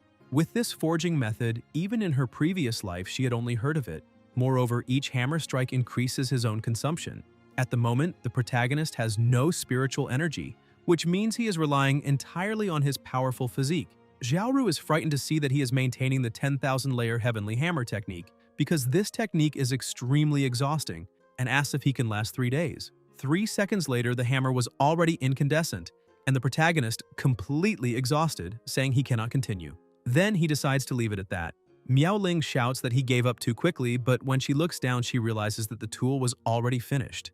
The two cannot believe that it really is. Qintian takes that weapon in his hand and says he will call it Dragon Pattern Emperor Saber. Suddenly, he hears a noise at the door, and as soon as Xiaoru goes to see what happened, she shouts, telling her master that 2 people have just fainted in front of the gate. They take the 2 inside and realize that they do not seem to be seriously injured, so they only apply a simple dressing to their wounds. The protagonist says that she did very well and that, moreover, they do not seem like common bandits. He says to let the 2 rest there during the night because everyone is tired, so they will rest a little earlier. Suddenly, the young man begins calling for his grandfather, shouting desperately and asking where he is. The protagonist becomes curious, asking if that is some kind of nightmare, but realizes that something is different. The next day, early in the morning, the 2 disciples were helping the old man recover. The young man returns with some firewood and asks his grandfather if he's already feeling better. Qintian shouts at him to stop being lazy because there are still 200 caddies of firewood left. The boy says that is too much and asks if it cannot be 100 caddies. The protagonist replies that 200 is a good price, because if it were not for them, his grandfather would die in a month. The boy is surprised to discover that his grandfather had only 1 month to live and asks if that is true.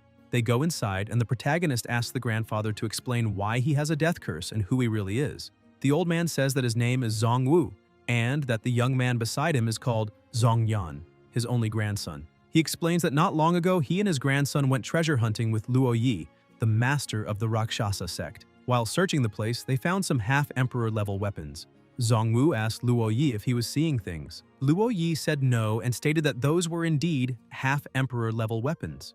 Zongwu reports that Luo Yi attacked him to seize the half-step emperor weapon and planted the death curse inside him. This type of curse can initially be removed on one's own, but Luo Yi held him desperately, and at the moment he managed to escape, the death curse had already fused with him. The curse continuously corrodes his life. He can only use his own cultivation to suppress it, slowing the corrosion. Zongyan becomes worried and asks his grandfather about the family, but the old man interrupts him, saying that later, Luo Yi went there to eliminate all traces and exterminated the clan completely. Zongwu tells his grandson that he only managed to save him because of a desperate fight. The protagonist asks what Luo Yi's cultivation level is, but rephrases the question, wanting to know who is the strongest in the Rakshasa sect. Zongwu replies that the strongest in the sect is Luo Yi, who is currently at the 2nd level of the Emperor realm. The protagonist serves some tea and asks the old man to make the Heavenly Tao Oath. This oath is made by a cultivator to the Heavenly Tao, and at the cost of one's own karma if it is violated. The penalty for a minor offense is death, and for a serious offense, the soul will be dispersed and will have no next life. The protagonist says that if he does this, he will transmit to the old man the sit and forget longevity scripture. The 2 are somewhat surprised by the request. Zongwu thinks that even if the protagonist saved his life, he cannot simply ask him to become his slave so brazenly, because at least he should be more polite. Qintian asks what the decision will be and explains that although the old man is temporarily out of danger, the death curse was not removed and he can die at any moment. Only the sit and forget longevity scripture can help him remove the death curse from his body, but there is a price for that. Zongwu asks what the price is. The protagonist says it is everything, but begins to laugh and states that he is joking. He says he only wants him to be his bodyguard.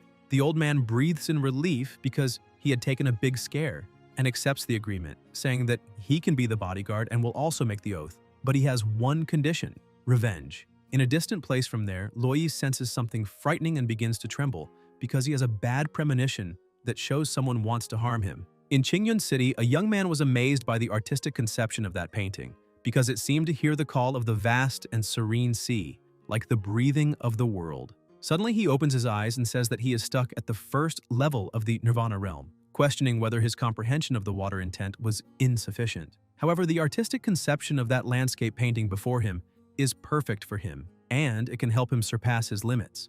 He asks the shopkeeper how many spiritual stones that painting costs. The shopkeeper replies that it costs 100,000 spiritual stones, with a 20% discount, so it comes to 80,000 spiritual stones. The young man is a little worried about the value but decides to buy it because a mere fortune is only external goods, and once he advances, he will recover all of that quickly. The shopkeeper thanks him for the patronage and asks him to come back whenever he needs something. Even satisfied for having bought the painting, the young man leaves there heartbroken because all his money is gone. While he was leaving, another woman was entering. Upstairs, Qintian and Miao Ling were observing things. She asked her master if he really left the village where he was and went to that neighboring city to sell paintings. He answers that that is right because, from what he managed to understand, that place is the liveliest there is. She asks if that is really it because it seems that it is not just about selling paintings. The protagonist says that she needs to believe a little more in her master. Suddenly, a woman comes out of the house calling guests to play, saying that the girls were already all awake, with 50% discount during the day. Miao Ling immobilizes her master, saying that she already knew that it was not just about selling paintings and that with 50% discount, it will be very convenient for him to go down. He thinks that this time his arm will not withstand it, but in fact, he only wanted to complete the system mission. In the first mission, he needed to obtain 1 million spiritual stones, but the reward was unknown. In the second mission, he needed to gain the admiration of 1 million people, and the reward was also unknown. During the night, Zongwu goes to the protagonist and asks if he was calling him. Qintian points out that almost 2 months have passed since they met. The old man agrees. The protagonist explains that now he has already removed the death curse, and that the old man's cultivation was also restored to the second level of the Emperor realm, so he should no longer stay there waiting. He asks him to depart that very night. Zongwu is surprised by this. In addition, the protagonist points out that apparently the old man does not have a weapon, and if he does not mind, he has a cleaver to slaughter pigs. He normally finds it quite useful for slicing vegetables and meat. Zongwu asks what that is, but as soon as he holds it, he realizes that it is actually an emperor weapon, and questions who exactly his master is. That weapon for which others fight anxiously and kill their own children and relatives to be able to wield it. And yet the protagonist is giving it casually to him, which makes him ask if that is some kind of test. Sometime later, in front of Luo Yi's house, Zongwu shouts for him to come out. Luo Yi comes out asking who dares to disturb him, but as soon as he looks, he realizes who is really there. Luo Yi says that he searched for that old man for a long time, but did not expect that he would deliver himself to his door. Zongwu prepares to fight and says that he would very much like to see if he will be able to laugh after that. But as soon as they see the weapon he is holding, everyone begins to laugh, saying that if he does not have a weapon to fight, they can lend one. Zongwu tells them to stop nonsense, because he will avenge his entire clan there and now. Luo Yi continues mocking and apologizes, saying that the dignified head of the Zong family brought a kitchen knife to fight someone, so he cannot help laughing. He asks if the family did not give him money to buy a worthy weapon to fight, but then says that he finally remembered that the entire family was already annihilated by him.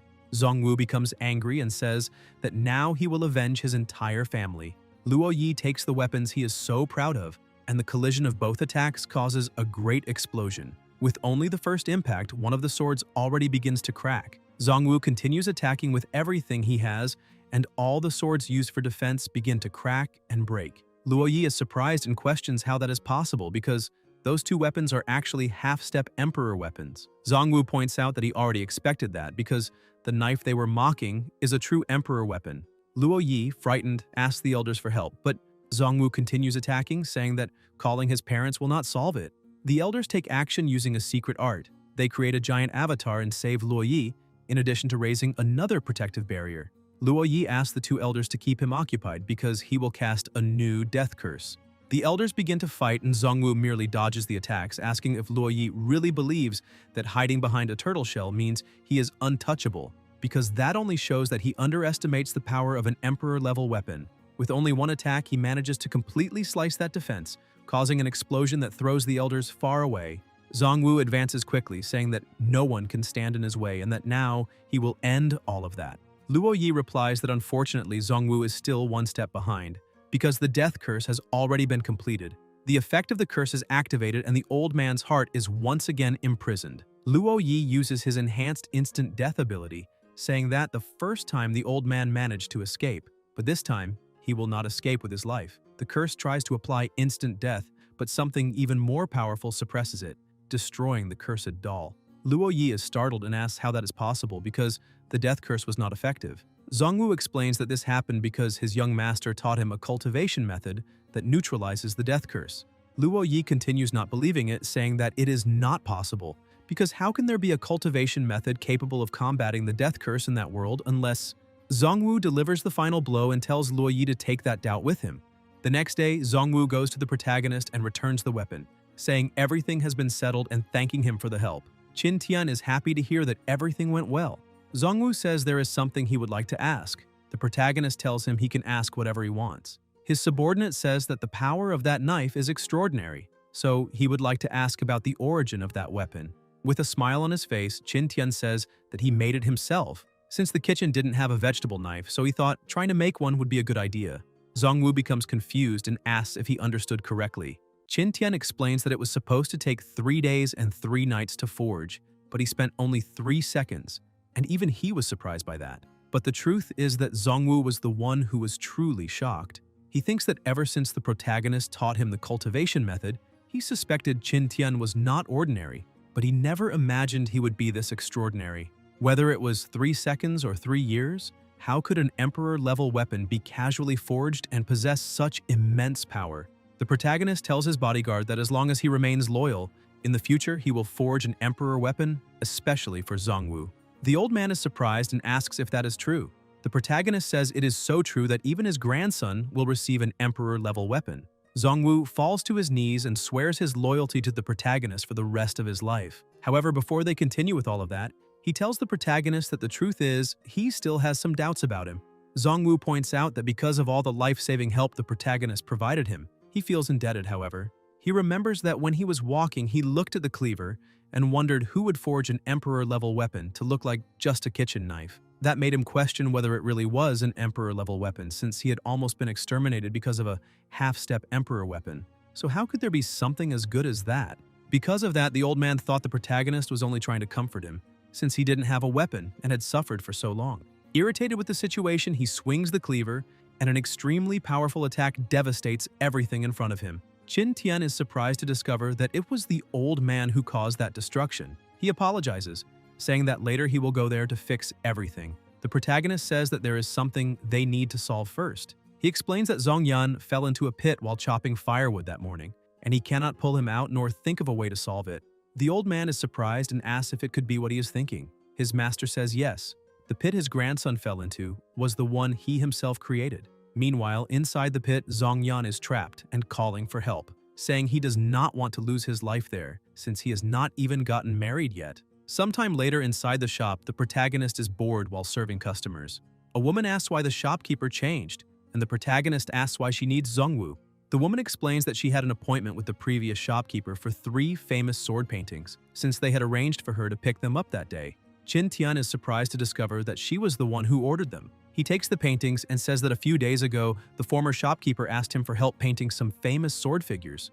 The woman remembers that Zongwu once told her that he was not the owner of that shop, and that the paintings she was looking at were not made by him either. Realizing this, the woman becomes impressed and asks the protagonist if it could be that those incredible works were painted by him. Qin Tian is surprised and asks if something is wrong. The woman continues looking at the protagonist in amazement, while thinking that she cannot sense any spiritual energy from him. Yet he can paint such profound and evocative works. Perhaps he is a veteran in the Emperor realm. The woman notices a book on the table and asks the protagonist if he also wrote it and if she may take a look. He says yes, since he has no problem with that. In the book it was written, "Legend says that 800 years ago 2 celestial maidens from the immortal realm, bound by fate, reincarnated into the mortal world as snakes, later transforming into the beautiful women known as Bai Suzhen and Green Snake. On a rainy day, Suzhen met the apothecary's assistant Shu Xian on a bridge. While the protagonist serves another customer, the woman reads with complete attention.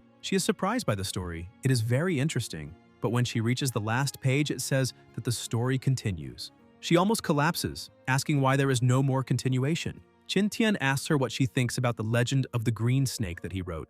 She praises it, saying it is very good and very interesting, but she found it a little short since she liked the story so much. The protagonist explains that he is still writing it, which is why the story is short. He thinks that he is not the original author and writing from memories of the real world is a bit tiring. The woman, completely enchanted with the story, thinks that she has finally found what she was looking for. She asks if Qin Tian would accept her company printing and selling that story. She introduces herself, saying her name is Lin Wan, and that the Lin Corporation is one of the 2 largest corporations in Qingyun City. The protagonist is surprised and thinks this is exactly what he needed, since a few days ago he was rejected by Qingmu, one of the 2 major mercantile corporations in the city, and now the Lin Corporation wants to print and sell it. Without hesitation, the protagonist says he agrees and emphasizes that he will allow her to print and distribute The Legend of the Green Snake. Lin Wan is happy with the news and explains that the profits from the story will be divided with 80% going to the protagonist and 20% to the company. The young woman who came with Lin Wan tells her that she does not quite understand that division, because that way the company would not make a profit. Lin Wan explains that the reason for that distribution is that the legend of the green snake itself has no value. Cultivators spend most of their time in tedious cultivation, so they also need some entertainment to relax. Reading is a way for cultivators to relax and have fun. Therefore, the goal of the legend of the green snake is to attract customers. The more people read it and think it is good, the more they will remember the company that sold it to them. The customer flow of the merchant guild will naturally increase. The young woman is impressed by Lin Wan's intelligence. Not long after, people all over the city are talking about the protagonist's story. A woman runs to her father shouting that something is wrong. Her father asks what is happening and why she is in such a hurry. The woman explains that the Legend of the Green Snake, published by the Lin Corporation, has caused a huge stir in the city and attracted many people. She emphasizes that their company is in a very passive position and that half a month ago they bought a large batch of goods, and if they cannot sell them soon, the corporation may face a shortage of spirit stones for circulation. She is Qing Yu from the Qing Corporation. Her father is surprised and asks what she said, telling her to quickly summon all the shopkeepers and managers of the city branch for a meeting. He is Qing Hongming of the Qing Corporation. Soon after, the meeting begins and he tells everyone to think of a solution quickly, otherwise all of them may fall. Chen An is somewhat uneasy during the meeting. Li Li notices this and tells the master that he needs to report a situation. Chen An thinks that Bastard is trying to step over him to move forward. Chen An had rejected the protagonist's proposal and told him to leave, saying the corporation does not accept things useless to cultivators and that, moreover, Greensnake is very bad. Li Li reports that a young man from the public school brought them The Legend of the Green Snake to publish, but shopkeeper Chen An refused without even looking at it. Otherwise, the company would not be facing that crisis. Chen An throws himself to his knees on the ground, saying he was temporarily confused and asking for another chance, promising he will find a way to correct that mistake. To try to solve the situation, Chen An goes to the protagonist's shop and kneels down, begging for forgiveness, saying that this humble one had eyes but could not recognize Mount Tai. Therefore, he asks for the protagonist's magnanimity to forgive such an error. He says he is there to offer sincere apologies and begs the protagonist not to hold a grudge, asking if he could reconsider that matter. Qing Yu, who is with him, thinks this is excellent because since Qin Tian had approached their corporation before, it shows he still has a favorable impression. So, as long as Chen An apologizes sincerely and perhaps offers more spirit stones, they might even be able to recruit him. The protagonist says he accepts the apology but will not forgive him, and tells him to leave because the weather has been very cold lately, so he is closing the shop since there is nothing more to do. Qing Yu is surprised by that answer and tries to intervene, asking the protagonist to wait a moment. She says that since he has shown so much sincerity, perhaps Qin Tian should consider cooperating with them again. Guys, if you enjoyed the video, leave a like, comment, and subscribe to the channel so you don't miss new content. Thank you.